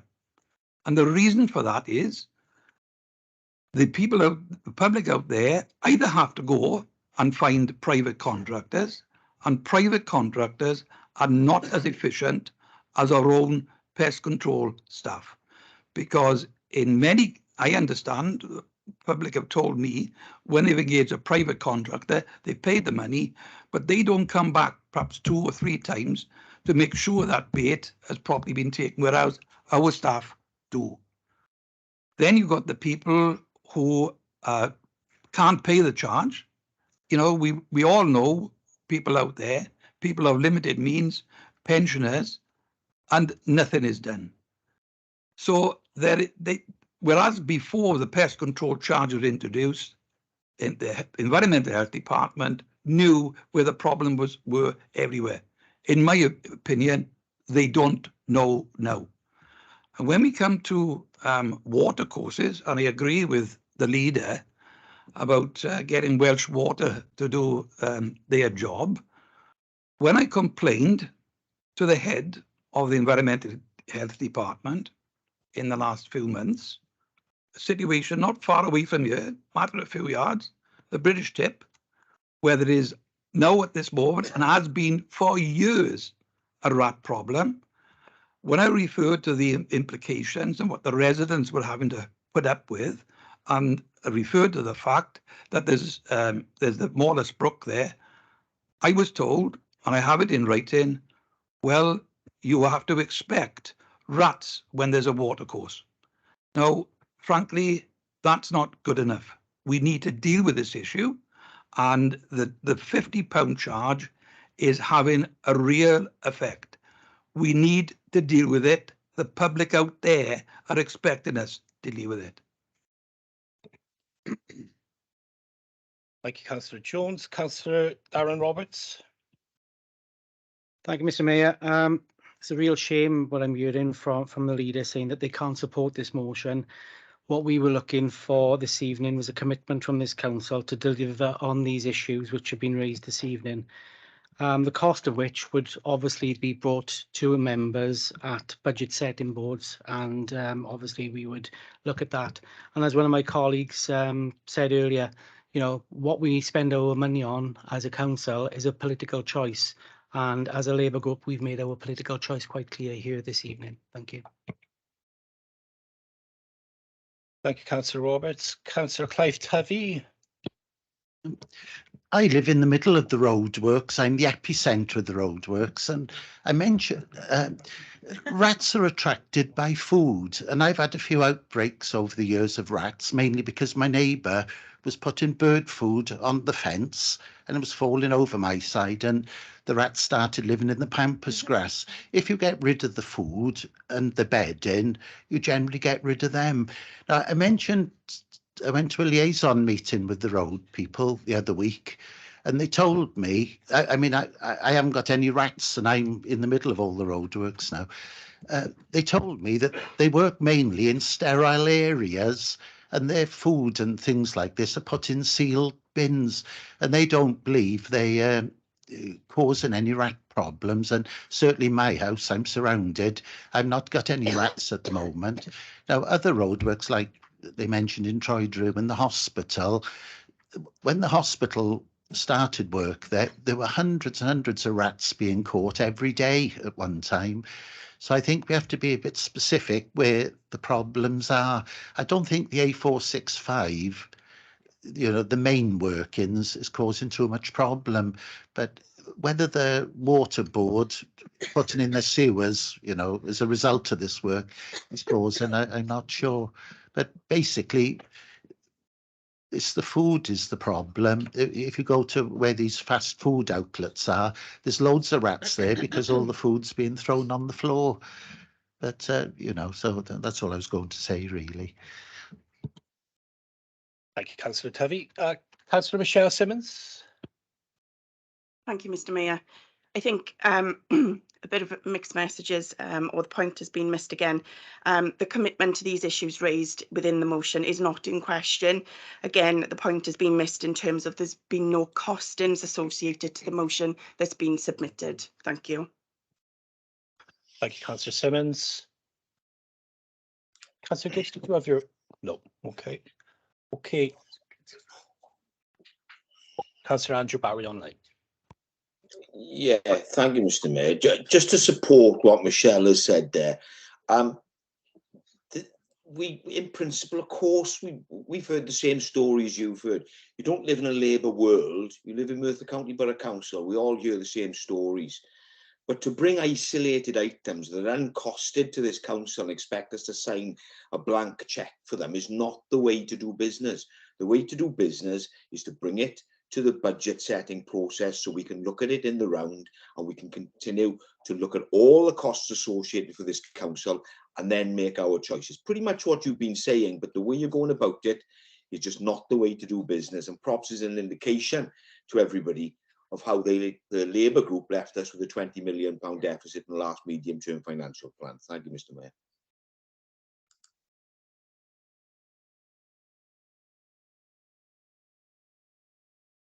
Has anybody else got comments? Okay, I have... Yeah, can I come in with a comment for that, me? I'm trying to put my hand up, but they don't work sometimes.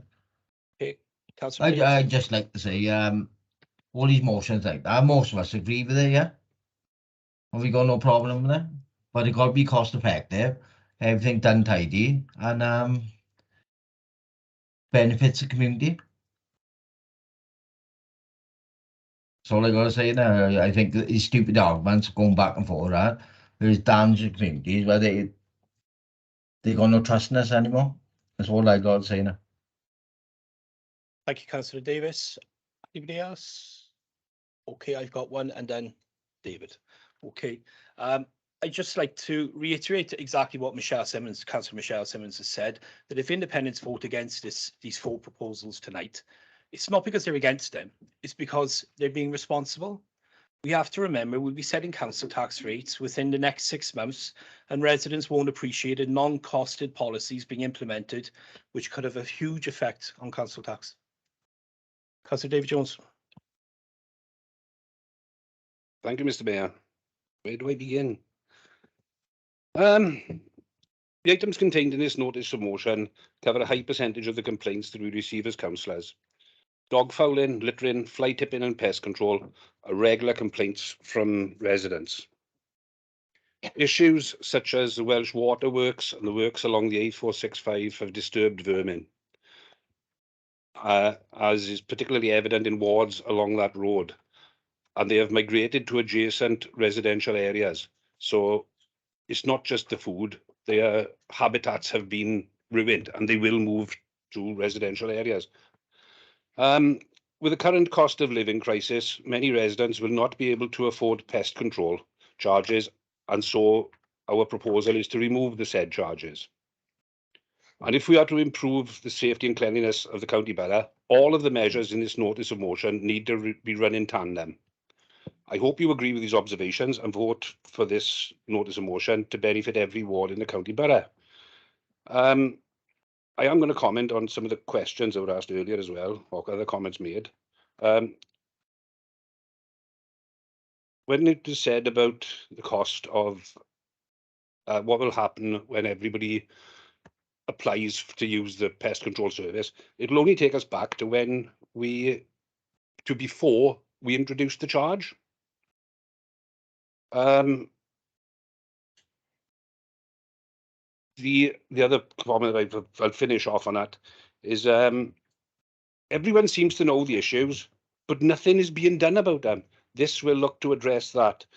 Perhaps it's in the forward work programme for the Cabinet. I don't know. Thank you, Mr. Mayor. Thank you, Councillor Jones. I'm going to pass over to the monitoring officer and we're going to go to the vote. Thank you, Mr. Mayor. So, as before, can I ask anybody who wishes to abstain, can you please vote, press the central button on your console or raise your virtual hand on the screen.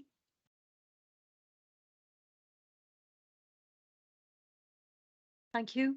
Anybody wishing to vote against, can you please press the right hand button or raise your virtual hand on the screen. Finally, those wishing to vote in favour, please press the left hand button or raise your virtual hand on the screen.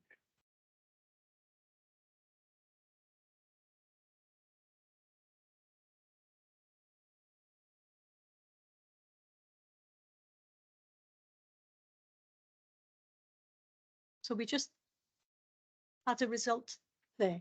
Does that include those who were voting online? No. So I can't see the hands that went up. So can somebody tell me? So nobody voted. And what was that?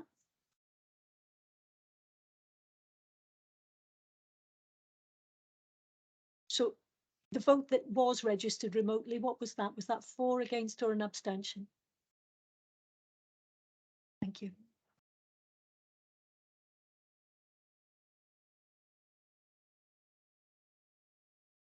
I did say that earlier. I did say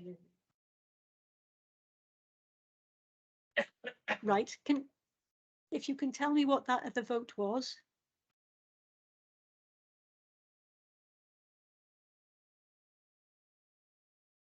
Failing which, can we call back to the screen? We are 15:13 in the chamber. Can we go back to the screen and I'll ask each of those who are remote to orally vote. So can I ask Councillor Andrew Barry, are you for or against or abstaining? Against. Against. Thank you. Can I ask Councillor Jeremy Davis, are you for, against or abstaining? Against. Against. Thank you. Can I ask where that leaves us in terms of overall voting, please?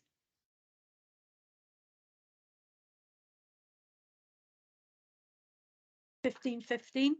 Mr. Mayor, that means you have a casting vote. So can you tell us what your casting vote would be? Against. So on that basis, the motion fails. Thank you, Mr. Mayor.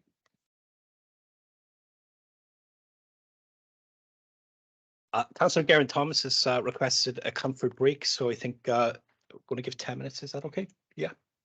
See you back shortly.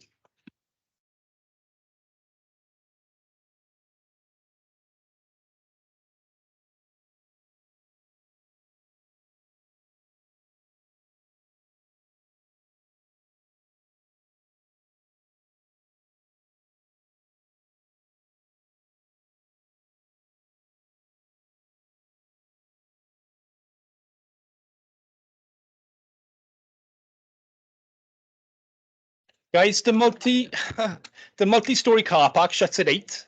I don't think we're going to be finished by 8, so I don't know if it might be a good idea if while this break anybody needs to move their car out of there. We will wait for you.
Can I just check that Councillor Andrew Barry and Councillor Jeremy Davis are still online?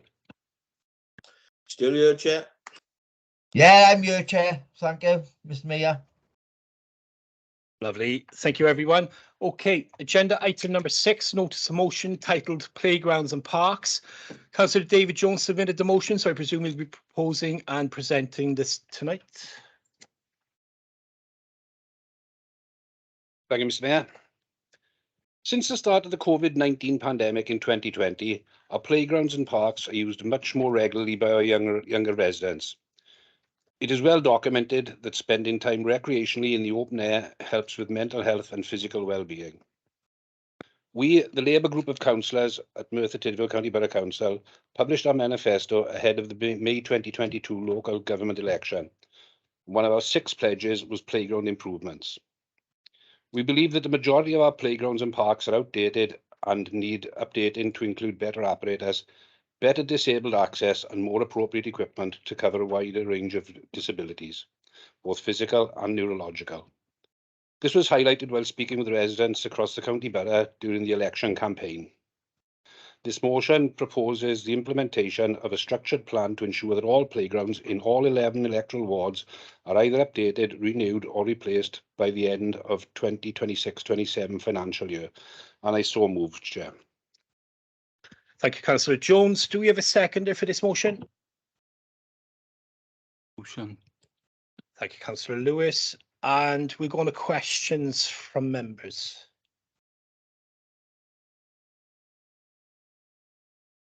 Councillor David Hughes. Just like to ask Councillor Jones, how many parks do you think are in the Borough of Merthyr? Circa 53.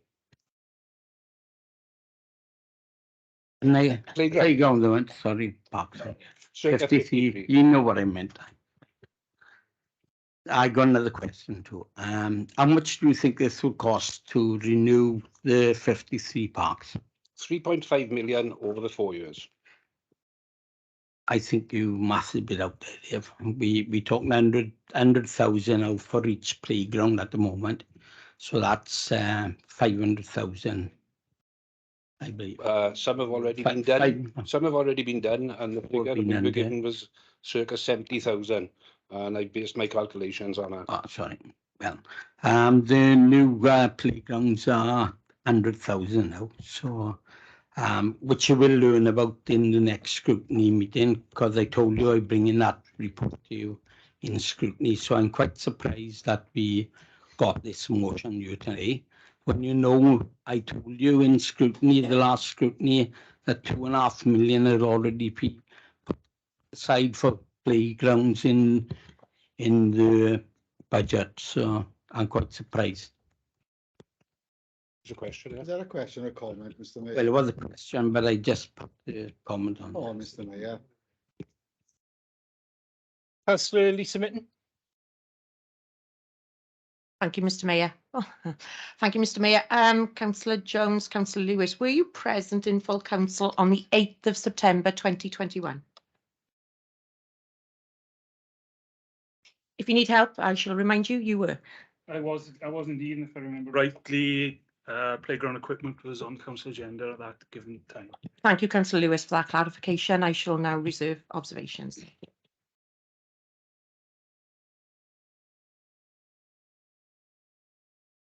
Anybody else with questions? Any members? Councillor Garrett Thomas. Thank you, Mr. Mayor. Can I ask Councillor Jones and Councillor Lewis, when was the last structured plan that the council had in place to improve the playgrounds in Merthyr? How long ago was it?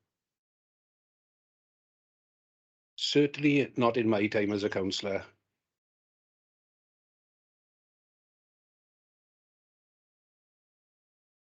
You are correct, Councillor Jones. My next question is to Councillor Lewis. As you're aware, we have a structure plan in place, which came into place in September 2021 to improve the playgrounds in the boroughs over the lifetime of this MTFP. Councillor Lewis, has a playground been improved in your borough over the last 12 months?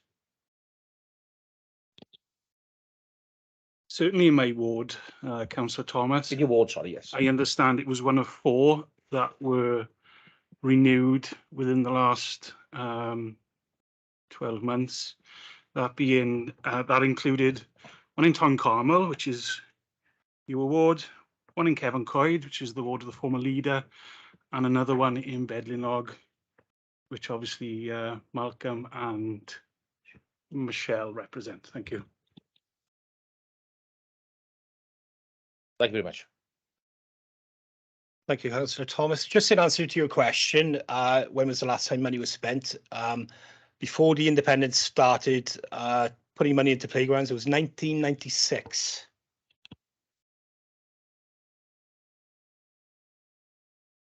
Any other questions from members? Nope. Yeah, can I come in, Mr. Mayor, but there, 'cause my hand don't come up sometimes. Yeah, of course. Yeah, so no money has been spent on parks since 1996 until the last couple of years. Am I correct in saying that? That's a long time.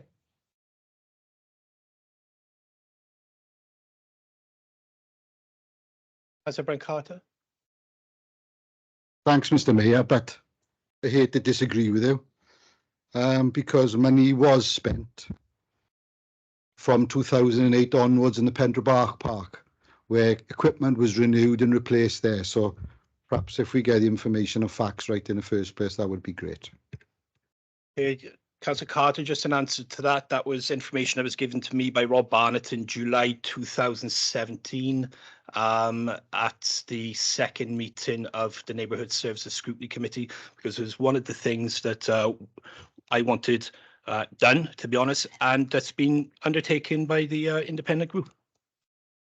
Anybody else got any questions? Yeah, can I come back in there just to answer for there, please, Mr. Mayor? So let me get it correct now. Since 1996, yeah, up until the last couple of years, there's been no investments in parks until some of us become councillors the last couple of years, yeah? Am I correct in that? Jeremy, I don't know if you were asking Brent or Gareth, but that was the information given by the chief officer at the time. Thank you, Mr. Mayor. Okay. Did you want to answer that, guys? I've already answered it, Mr. Mayor, by saying work was done in, well, I know work was done in Pendra Park and we funded some money towards it as well. But I failed to see where Councillor Jeremy Davis's question is. He's just making comments. Come on, Mr. Mayor. I think he asked. Yeah, he did ask a question, Brent. Councillor Julia Jenkins. Sir Jones, was he a cabinet member for Neighbourhood Services? Is that ever, or are we in a particular timescale? Yes, have you been a cabinet member for Neighbourhood Services? I have, yes. Okay, and if so, why didn't you invest in parks at the time? At the time, we had some of the worst settlements from central government that in the history of this authority. And we had to make many, many very difficult decisions and really did the best we could. And they are the reason for some of the items being on this agenda this evening. Okay, thank you very much. Can I add to that, please, Mr. Mayor? Yeah, I think we need to remember that between 2012 and 2020, this authority had 7 consecutive negative settlements from Welsh Government. And that's not including, obviously, increases in the cost of living.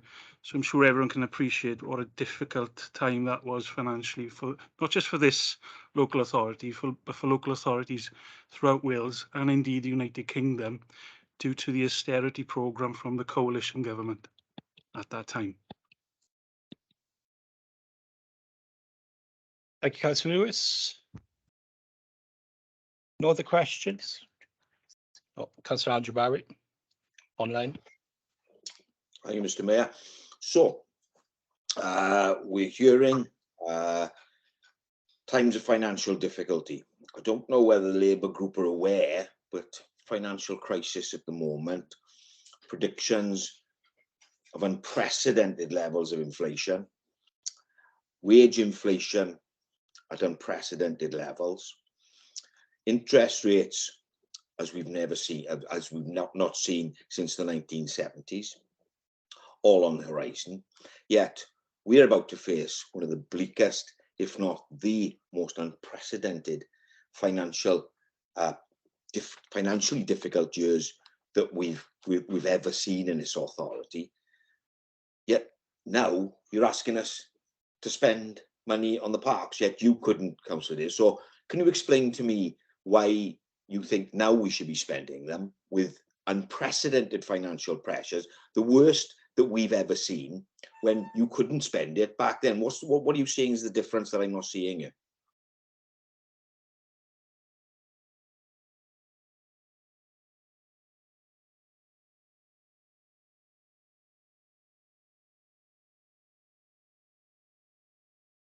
What we are talking about actually happened. I'm not saying that what Andrew is saying isn't going to happen, and with the current government, it wouldn't surprise me in the least. But that hasn't yet happened.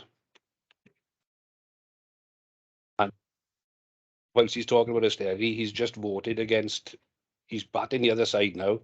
That he's just voted against taking the charges out for the pest control officer. I'm very pleased at your optimism, Councillor Jones, that this isn't going to happen. Okay, any other questions from members? No, fair warning. Okay, on to comments. Any members with comments? Councillor Lisa Min. Thank you, Mr. Mayor. I'm a little bit concerned about some of my Labour colleagues because I think amnesia is set in. And what I will do is, as the former leader, is I will give a recommendation to our current leader. Leader, don't bother doing a State of the Nation address when you do the budget, because nobody's taking any notice of it. And I'll tell you why they're not taking any notice of it.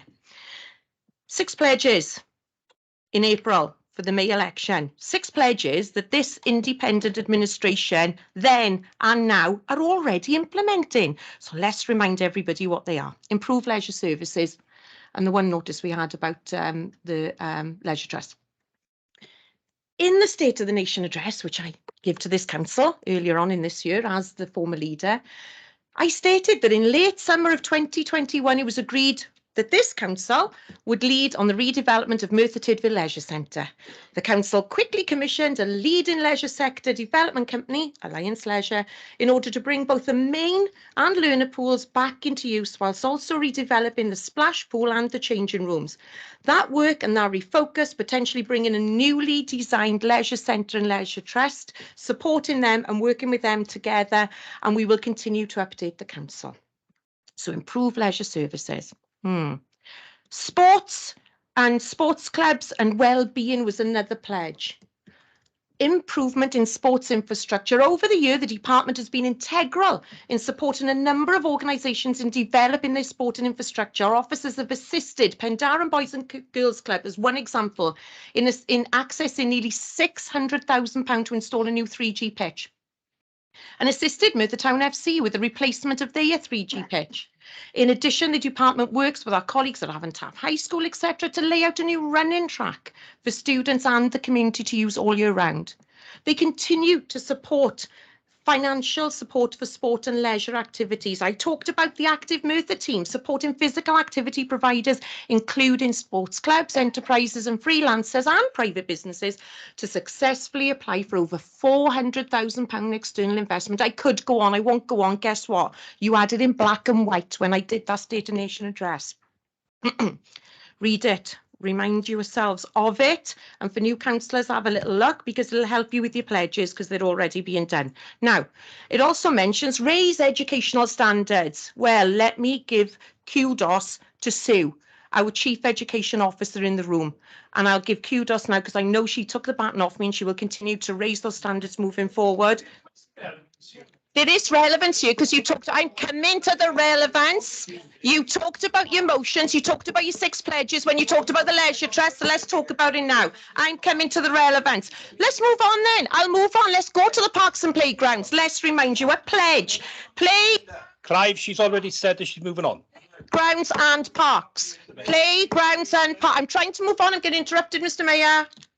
I'll give a couple of minutes. Gentlemen and ladies, please, can you let Councillor Mitten finish? Thank you very much. Point of order now, Caris, yeah, point of order. Yeah, they should be doing this. Okay, don't worry about it, Councillor Davis. I can carry on, that's fine. Okay, thank you, Mr. Mayor. Okay, let's talk about parks and playgrounds. 8th of September 2021.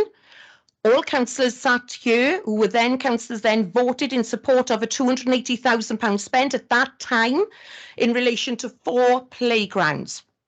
Those playgrounds, just in relation to a comment that was made earlier by Councillor Gareth Lewis, was he alluding to something? Don't know, didn't like it, so let me clarify it. Those playgrounds were assessed on their state of repair and urgency, not what wards they were in or who was the leader at the time. Let me clarify that for you for a fact. And in the body of that report, please go back to and remind yourself, every single playground in this borough had a full action plan in there. Councillor Jones has said by 2026, Councillor Jones, forgive me, it gives a couple of extra years for us to get them done, but it was a plan from 2021 to 2030. This is already in place. Motions are being brought for motion's sake. Thank you, Mr. Mayor. Thank you, Councillor Mitten. Councillor Gareth Thomas.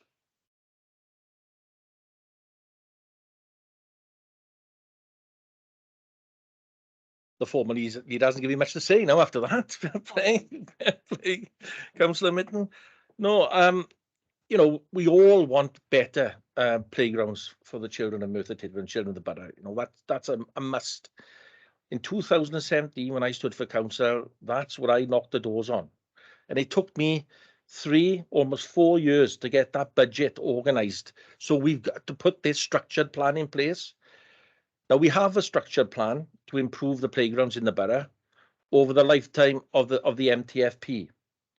Now, I am all for, if we get a good settlement this year and we could put more capital money into improving our playgrounds in a shorter timescale, we'll be all for it. But currently, we don't know that. We don't know it. So, again, hypothetically, you know, presuming that we are going to get this £1 million, extra £1 million or £2 million from the magic money tree to build these playgrounds in this amount of time, as an independent group and as an administration, we can't support this notice of motion. But what we will support is when the budget it comes our way, and if we do have a positive budget and we have got capital money to spend, certainly we will put money into improving the playgrounds in a shorter time. Thank you, Councillor Thomas. Councillor Brent Carter. Thanks, Mr. Mayor. Just to clarify now, we are on comments, aren't we? Great. Okay. Thanks. Leader, I'm glad you've got a structured plan, which is great. But just to remind, before I come on to Lisa's comments, just to remind myself, Geraint, was there something which went on not so long ago, really, where we had to find 150,000 out of the blue somewhere? And what were your famous words? Don't worry, Steve Jones will find it. If you can remember that. That's just one of your comments from previously. So don't worry, Steve Jones will find the 150,000. That wasn't in the report either. Regarding the Leisure Trust Act. So when we're talking about financial money, and we've also then we got the financial guru, Andrew Barry, we hear telling everybody across the borough that they saved £20 million from the Labour deficit previously. If we got all these financial gurus, I'm sure 3.5 million will be quite easy to find. Lisa, what were you talking about? What you discussed, what were previously discussed was 4 to 6 parks over the period. The notice of motion quite clearly states all parks over the up until 2026, 27 period. Lisa, I'm speaking at the moment, please, and I'm talking about what I'm talking about.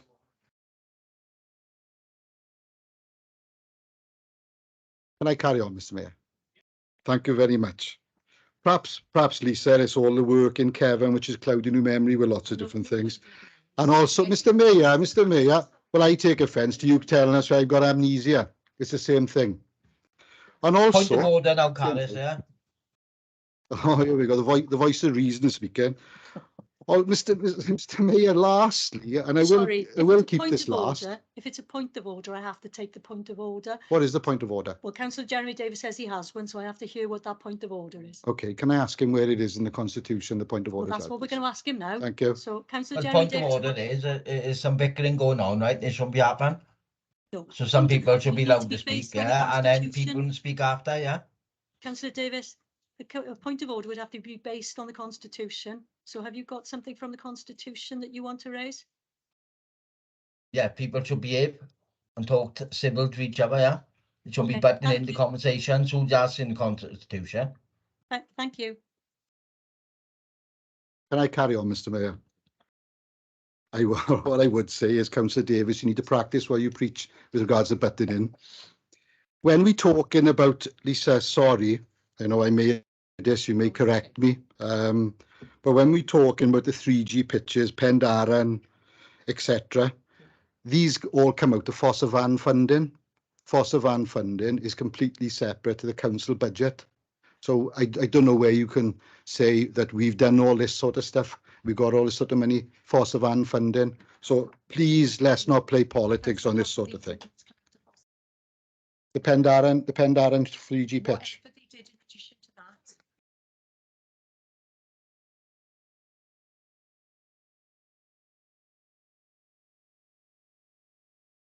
That was my understanding of the 3G pitch in Pendarren, that the majority of the funding came from Fossa Van to do the pitch. Thanks, Mr. Mayor. Thank you, Councillor Carter. I'm going to bring in Councillor Lisa Mitten, who'd like to retort. Councillor Carter's right, there was an element of Fossa Van funding, but in the State of the Nation address, the money that I talked about was in addition to that, and it was addition to what our officers were able to support them with, as well as this council in which we voted on. And just for clarification, on the 8th of September 2021, we didn't just talk about 4 playgrounds, 5 playgrounds, we talked about all of them, 50 plus, and they're in the body of the report. Thank you. Thank you. Thank you, Councillor Lisa Mitten.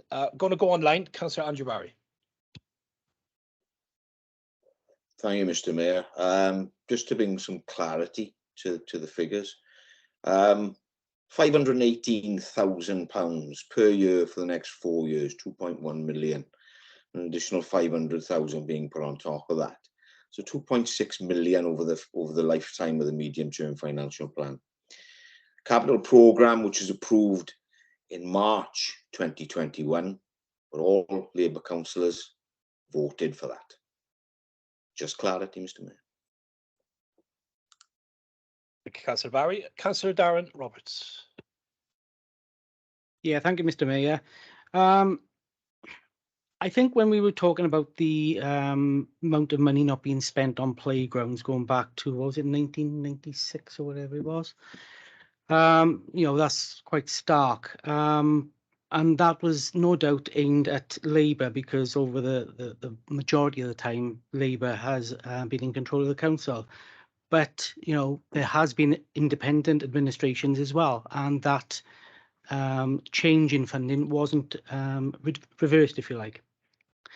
It's been brought to my attention that there has been work carried out at playgrounds, because there was a mugger renewed at the Toyn Carmel, in Toyn Carmel, beg your pardon, under the last Labour administration. We're going on, and it was said by Councillor Mitten earlier about the Labour Party's manifesto pledges. Well, we're still waiting to see what the independent manifesto pledges are, because they didn't stand in the election on a manifesto. And in reference to Andrew Barry's reference to March the 21st, and the Labour councillors were aware of that and voted on it, yes, but that was in the last administration. We now a new group of Labour councillors with new members. There is a plan to update our playgrounds. For me, it doesn't go far enough. I take my grandchildren to our local parks, and I'd love to see them have a playground similar to the ones that we've got in neighbouring authorities. At the end of the day, everything comes at a cost, but this is a political choice when we want to do it, and how we do it. And I make no bones about this being a political choice and being on our manifesto, because this is what residents that we were engaging with, one of the things that they actually came to us about. They want to see better playgrounds. Now, yes, Like I said, everything comes at a cost. It's not going to cost the money that we are saying because there's already budget allocated. It's going to cost more, but not to the extent that we are saying. So yes, let's have the talks when it comes to the budget setting process, and let's see what the political choices are when that comes forward. Thank you. Thank you, Councillor Darren Roberts. Councillor David Isaac. Thank you, Mr. Mayor. Can I remind Councillor Bitton when she, in her comments, said the Independent Council was supportive of parks, but wasn't it her cabinet that wanted to use the Greenie Park for a new school? And if it wasn't for the people power of Pindarren and the surrounding area, I'm sure that would have been pushed through. Thank you. Yes. Yeah, okay, for clarification, it wasn't her, point the finger at me, like some of the lovely keyboard warriors, wasn't her. It was a collective decision based on what was put in front of us and that it would always come to full council vote. And that vote was done once that consultation had been done and the people spoke. And I voted not to put it there, for clarification. It was never my intention to do it particularly. It was a part of the process that had to be considered. Thank you, Councillor Bitton. Councillor Jamie Scriven. Yeah, I don't know where to start my comment, to be honest. I'm just getting a bit lost in this now. So before I go on to the comment, I just want to say everybody's missing the point here. There's political point scoring being made on both sides. It's getting tedious. It's getting hard to even sit through some point. And not one councillor at this moment in time has mentioned what this motion is about, and supporting children and young people. No one has brought that up. Everyone's concerned about budgeting and financing and arguing with one another. No one is talking about children, young people, their access needs and their rights. And that's the point of the motion. I was one of the people in my campaign who put forward to the party and the group to say this needs to be on the table, needs to be looked at, because it's about young people's rights. That's what we're talking about. We're not talking about arguing about who did what, which time in the council or when it wasn't dealt with. We are all the councillors here at the moment in time. There are some people who've been here before, some people who weren't, and some people who are new members. It's about what we do as a collective group of 15 councillors one side and on the other side together to make sure young people get the best offer in Merthyr Tydfil. And what we're hearing is that young people are being let down because we've got poor facilities that are being vandalised, and there's access issues for children and young people who've got additional needs and disabilities. Now, back in July, I sent information out to a cabinet member for education and to the Children and Persons Champion, and this was the Right Way of Children's Human Rights Approach to Additional Learning Needs. And it sets out how local authorities and health boards can fulfil duties of due regard for children's rights under the Additional Learning Needs and Education Tribunal Act of 2018. We should all be aware of the fact that the Wellbeing of Future Generations Act 2015 puts ownership on us and public bodies to give due regard to children's rights and entitlements as a statutory duty for a local authority. That's what the motion's about. That's what we're pushing. It's about children's rights. It's not this whole argument debate of who did what and when. It's a simple fact. Is this council going to support the fact that we will update the parks by the date given, not just update, but make them accessible for children and young people who've got access needs? That's what the motion's about. So we need to make considerations for the UNCRC Article 3. The young people are at the centre of the consideration of the motion, nothing else. And Article 31 to recognise that the right and leisure and play facilities encourage provision for appropriate and equal access opportunities for all young people to play. That's what the motion's about, not the arguments that are being made. And I'm severely disappointed on both sides by the way it's being handled.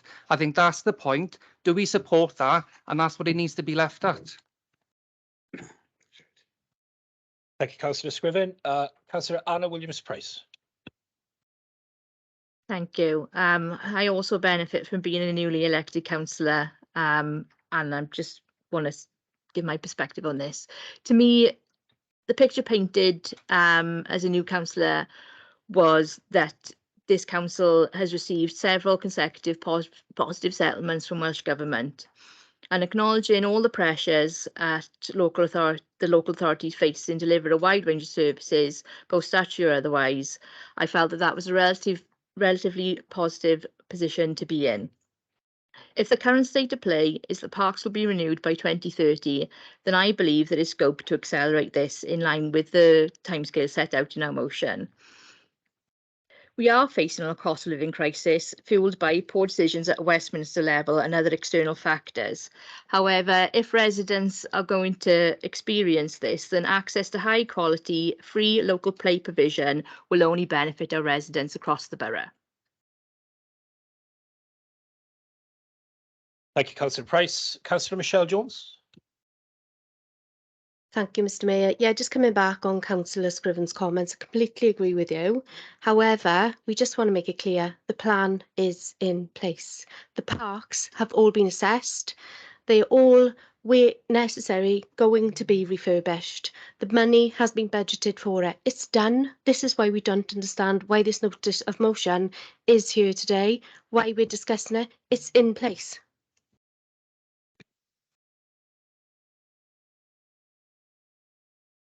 Yes. Yeah, I get that there's a plan in place, but the question that's being asked and a main part of the motion is about access needs as well. Where have we consulted with young people to ensure that the parks are sufficient with accessible play equipment? I don't know if that's in the things. Like I said, I'm quite new to this. I've only been in for 3 months, but the backbone of what we were pushing forward is that there might be a plan in place, but are they up to the standard that we're asking for, so that every young person and child has equal provision to appropriate equipment to play? And that was the point that I'm trying to push forward. It's about that. It's that bare bone idea in the background that every young person can access these parks, not just they've been updated. So that, and that's the point I'm making. If you can clarify that for me, that'd be great.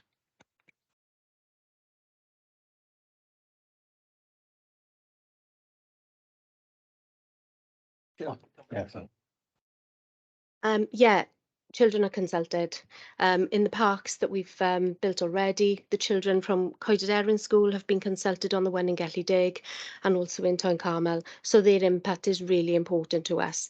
Myself and Councillor Claire Jones were in a meeting yesterday with the Ennisfark residents in collaboration with Merthyr Valley Homes. Claire actually got a child up from the audience and said, what's important is the children's views. To Merthyr Valley Homes, that's important to us. We will always take into consideration and consult with our schools in the relevant areas to make sure that they are consulted on, which I completely agree with you is of paramount importance. So yeah, just reiterating, the plans are in place. Our children will get the parks they deserve.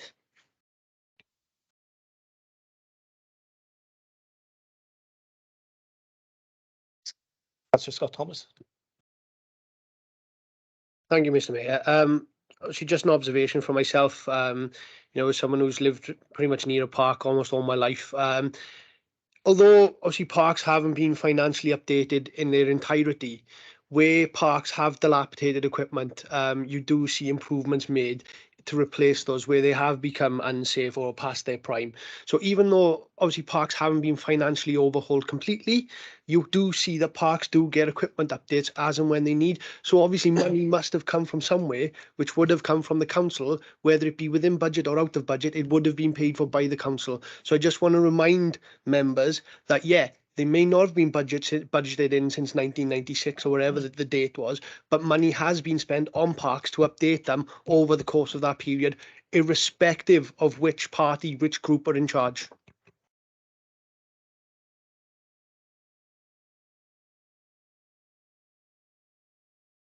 Thank you, Scott. Anybody else got any comments?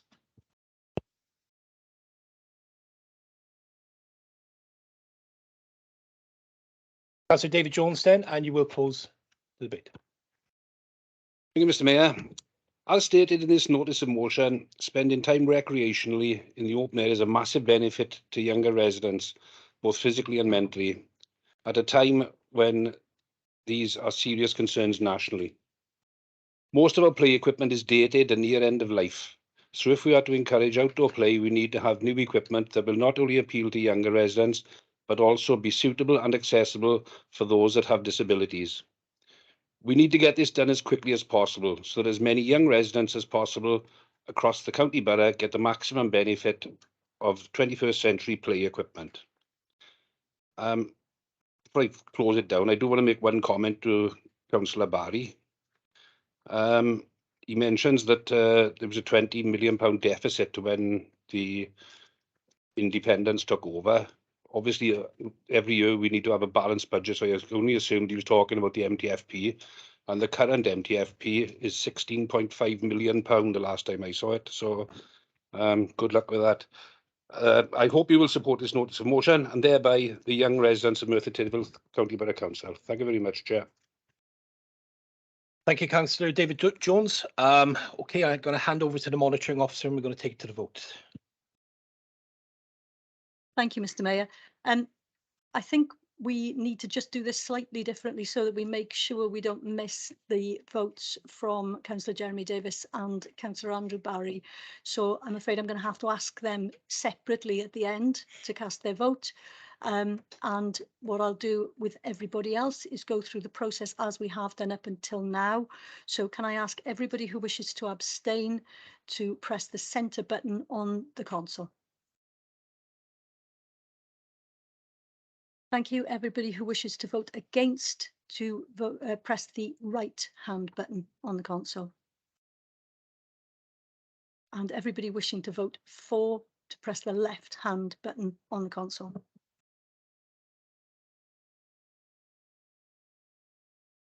Thank you. And Councillor Andrew Barry, can you please tell us, do you vote for, against or abstain? Against. Thank you. Councillor Jeremy Davis, do you vote for, against or abstain? Against. Thank you. So it's a tie, right? So again, if the votes are equal, I'm going to have to ask you, Mr. Mayor, if you can place your casting vote. Thank you, monitoring officer. Against the motion. And on that basis, the motion falls.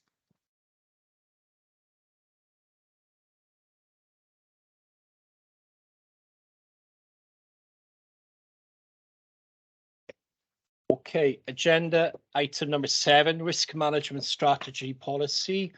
To consider the report of the Chief Executive, the Council Leader Geraint Thomas will be presenting and moving this report. Mr. Mayor, Councillor Barry will take the report. It's his portfolio. Councillor Barry. Thank you, Mr. Mayor. At any point, if I should freeze, try and let me know. Okay, so this is the risk management strategy and policy. The weight now given to risk by this independent administration is evident through ongoing workshops for members and a rolling programme of attendance by corporate management team at the Governance and Audit Committee.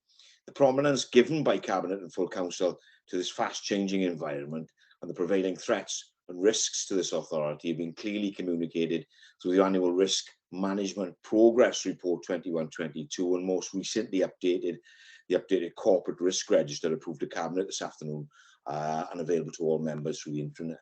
Section 3 of the report clearly lays out the rationale and importance of risk management in the public sector, and specifically this authority, and its integration with our governance procedures as a statutory requirement. The technicalities of the operation of our risk management process and how it impacts on the Wellbeing of Future Generations Act 2015 are outlined along with the journey we have engaged on over the past, which is in section 4, where we find ourselves now, which is in section 5, and where we intend on going in section 6. The risk management strategy policy document September 22 is at appendix 1. Our most recent report reflects the corporate risk as at the 31st of March 22. And to say the world has changed and continues to change at a pace since then would be somewhat of an understatement, Mr. Mayor. The report from March 22, which was 5 weeks after Russia invaded Ukraine, inflation stood at 5.9% and now heading for 13%. With a report from Goldman Sachs this week indicating inflation that could reach 22% by 2023. Some of the most extreme weather patterns ever witnessed, with Storm Dennis still relatively fresh in the authority's memory, a failing public transport system and a need to produce business strategies to promote growth on a microeconomic level. In terms of all these events, what impact on risk? Inflation, interest rate increases, wage inflation, the poverty agenda, effects to our residents from that poverty agenda, a complete public transport strategy, the climate emergency, the effects of industrial retail strategy on the authority is not something we've had to deal with from a risk perspective previously, but nonetheless, all real risks to this authority that require a far more flexible and reactive model for the business year of this authority. Again, this report in particular highlights the pace at which international, regional and local changes can impact on risks to the authority. We've got Matthew Rivers with us this morning, this evening, the author of the report, along with Andrew Mogford. And if I may, Mr. Mayor, I'll bring Matthew in to make some comments on the report, to give it a roundness before I move to the recommendations, if that's okay. Matthew? That's fine, Councillor Barry, and my apologies earlier. Okay. Thank you, Mr. Mayor. Thank you, Councillor Barry. The strategy policy document, which is contained within the report, has been presented to the last Governance and Audit Committee, and also a workshop with the Corporate Support and Resources Scrutiny. Feedback from both of those meetings have been fed into the report, which is hopefully you can see reflected within the report tonight. Thank you very much. Thank you, Matthew. I'll take you to the recommendations, just 1 to 2.1. The Council's risk management strategy / policy and Appendix 1 be approved. I move, Mr. Mayor. Thank you, Councillor Barry. Do we have a seconder for this motion?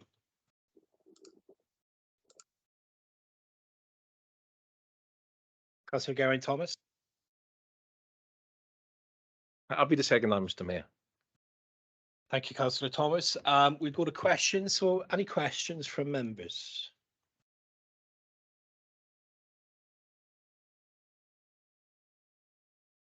No questions from members. We'll go on to comments. Any comments from members?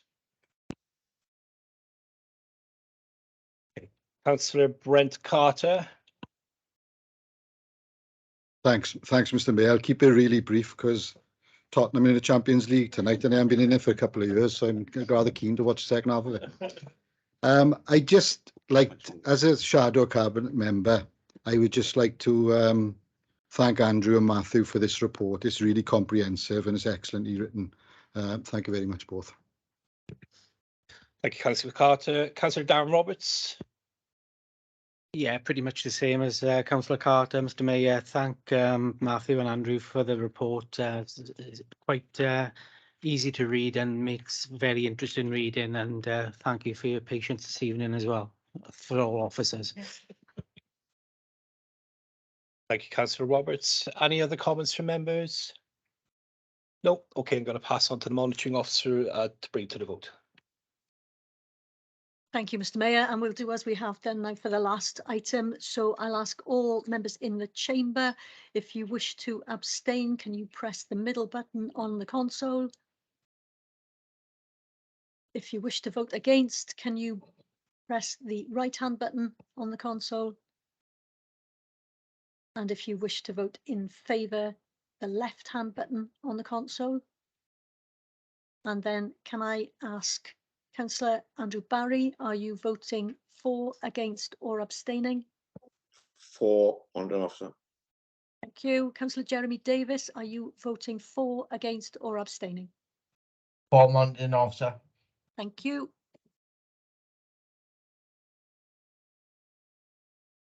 And that's carried unanimously. Thank you, Monitoring Officer. Okay, agenda item number 8, to consider the report of the Chief Officer of Social Services. Cabinet Member Julia Jenkins will be presenting and moving this report.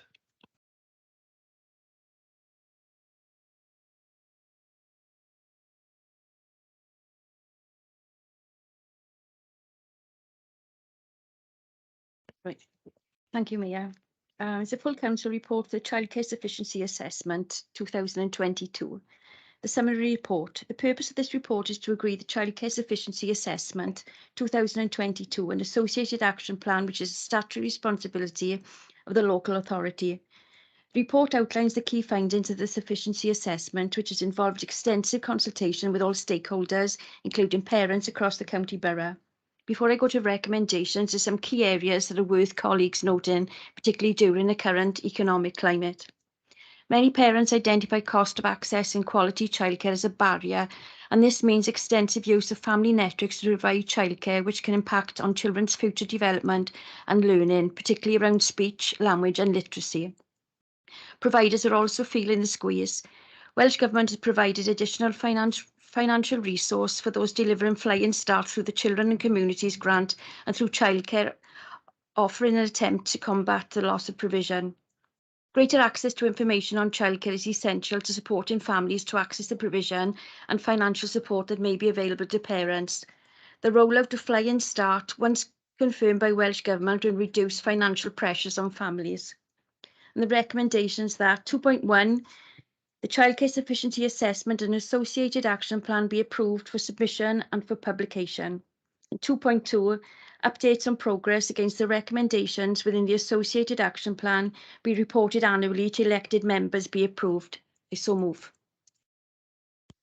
Thank you, Councillor Jenkins. Do we have a seconder for this? Sorry, Mr. Mayor, as Children's Champion, I'm happy to second that. Thank you. Thank you, Councillor Mitten. And we'll go to questions. Any questions from members?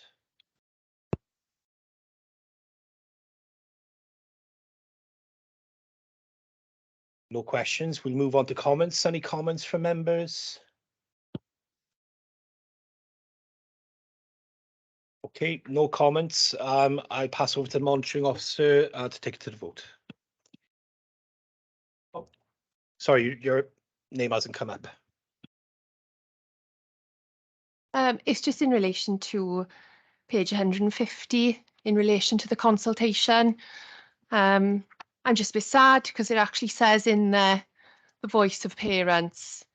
Parents report a lack of suitable fixed play equipment for children and young people with disabilities. I just want to comment how sad I am that our previous motion just fell. Thank you.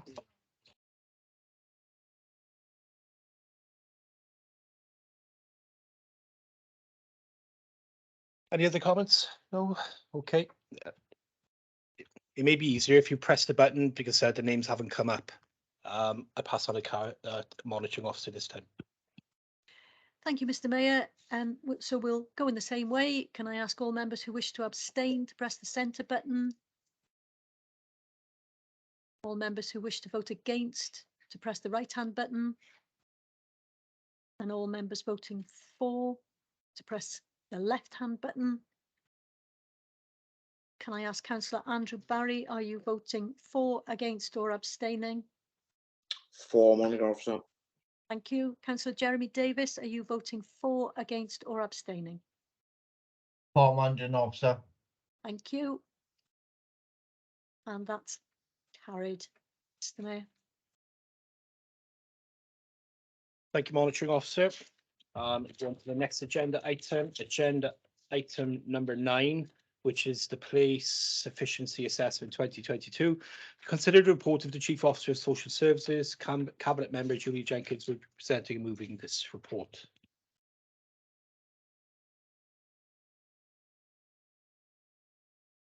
Thanks, Mayor. It's the Place Efficiency Assessment 2022 and the summary of report.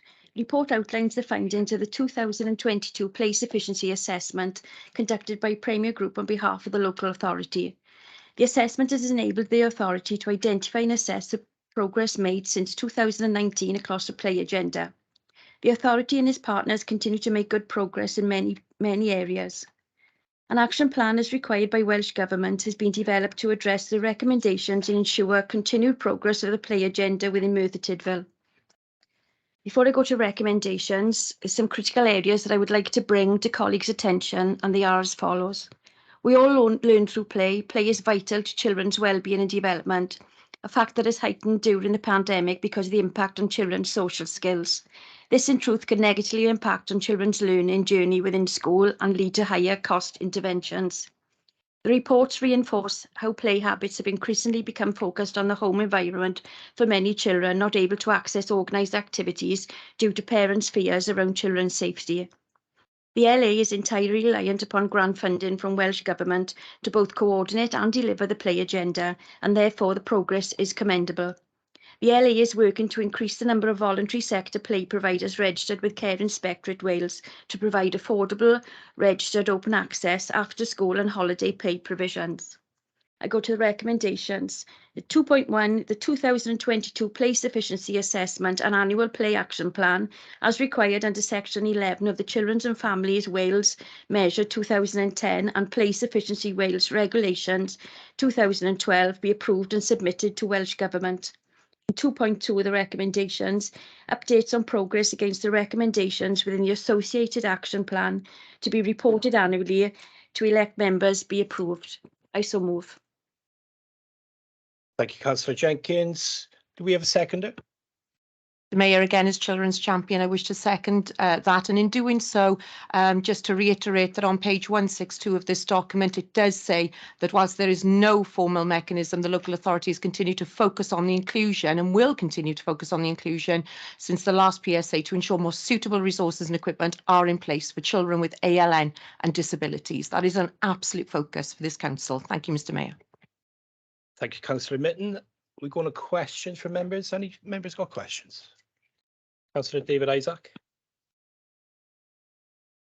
Yes, thank you. Can I take members to page 157 of Action Plan Appendix B? And it states on the fourth bullet point down, consider setting up a specific ALN and Disability Youth Forum that works closely with the local authority so that the voices of these children are being heard. The question is, why only consideration? Shouldn't we basically put it in place so we listen to the words of the children? Thank you.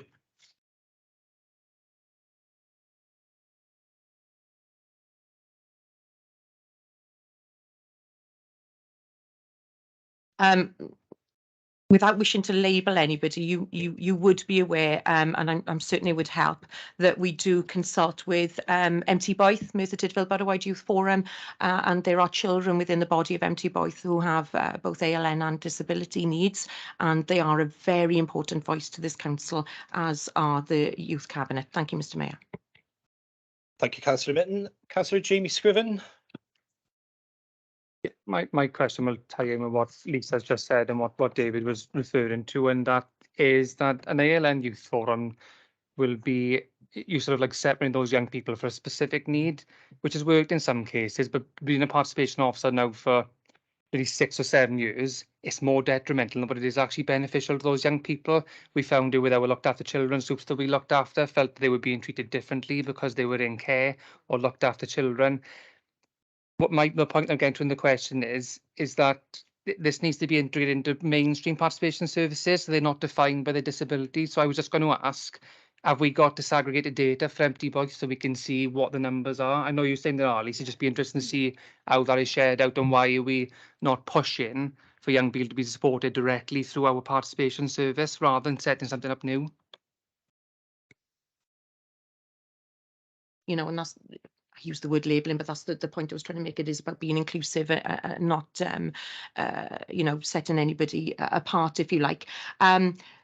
We can certainly get that information for you, talk to Chloe and the team and see what data we can get and then share that where appropriate. Data restrictions pending, you know, we can get that information for you, but we can get it like numbers, you know, and certainly get that for Councillor Scriven, and I'd be happy to support him on that as well. Okay, thank you, Councillor Scriven. Thank you, Councillor Mitten. Anybody else got any questions? No. Okay, I'm going to go on to comments. Any comments from members? Councillor Louise Minder-Folkes. Just apologies, I got my agenda items mixed up, but my same comment still stands from the previous agenda item. I wouldn't worry, you made your point. Sorry. Councillor Michelle Jones. Yeah, it's a really, really good report, really some good positive work going on. And I just wanted to comment on the significant funding that has recently been committed to improving the fixed play equipment available in Merthyr. This work will be carried out over the next 5 years. I'm really pleased to read that. Thank you. Thank you, Councillor Jones. Councillor Kevin Gibbs. I'd just like to thank Chris for a well-written report. This and the other one, Chris. Sorry, I didn't comment earlier. And very appropriate with our notice of motion on the playgrounds and parks. Shame it fell. Thank you. Thank you, Councillor Gibbs. Councillor Jamie Scriven. Thank you, Mr. Mayor. It was just a quick comment. It was in regards to the place efficiency assessment consultation survey that went out, and just to give some feedback of the difficulty some people had accessing it. It was way too, the right word used, what young people would say is jargon, and it was quite difficult to understand and quite long-winded. I get that we've had some good outcomes from what I can see in the report, but I just wanted to bring up that consultation survey wasn't the most accessible. And we've done great work in the past as a council. I was involved with in 2014 when we turned the single integrated plan into a young person's version. So if we can do things like that and we can make things accessible for everyone, if there's a young person's version that we've used with this stuff and and that's been successful, then why not make it that simple for everyone to access? I just want to put that feedback out there that the survey was quite complex, and that's the feedback I had from residents that were concerned, and I also found it a little difficult to go through myself as well. Thank you, Councillor Scriven. Anybody else got any comments?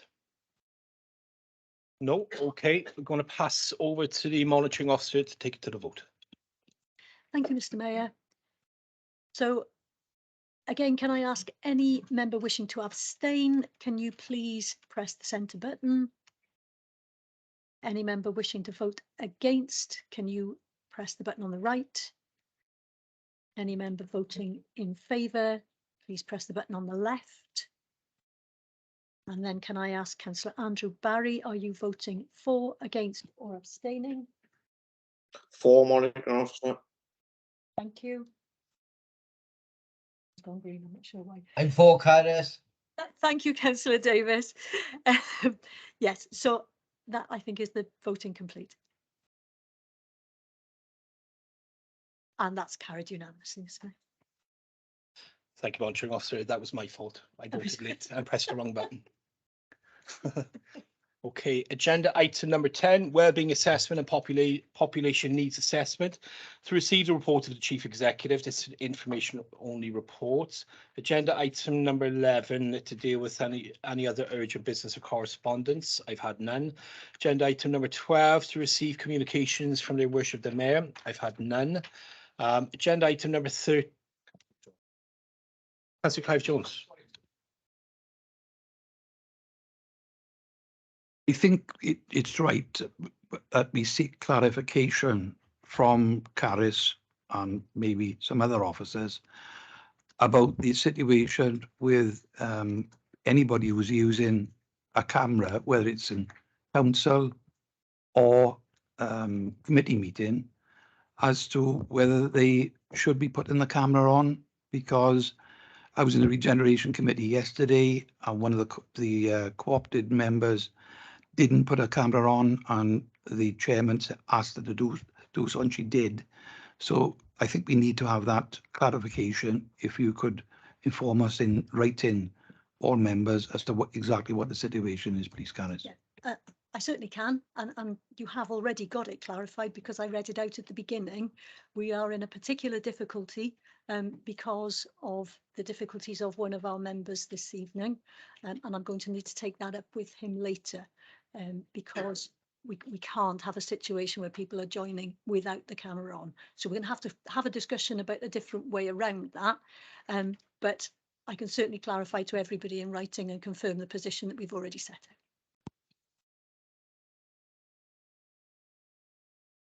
Mr. Darren Roberts.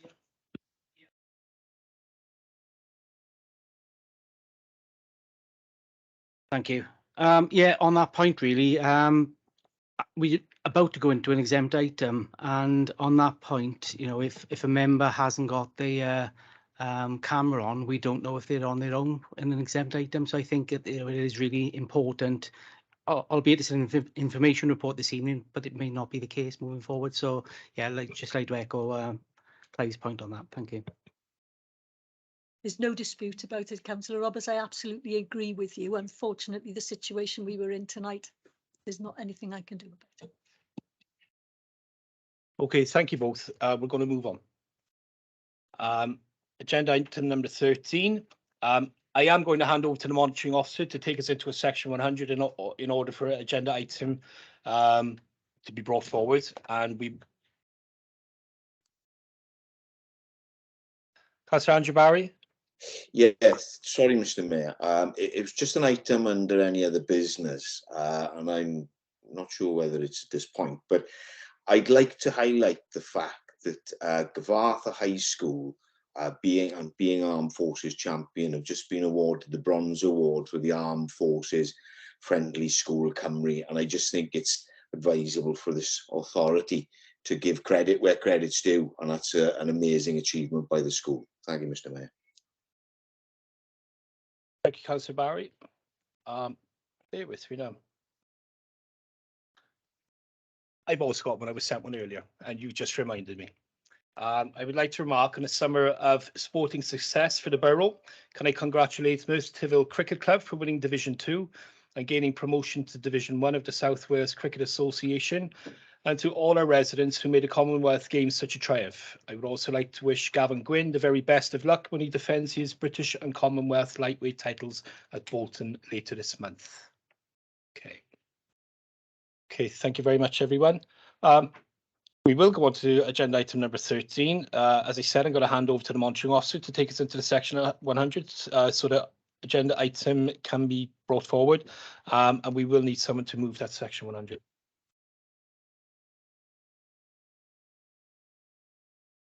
Happy to move that, Mr. Mayor.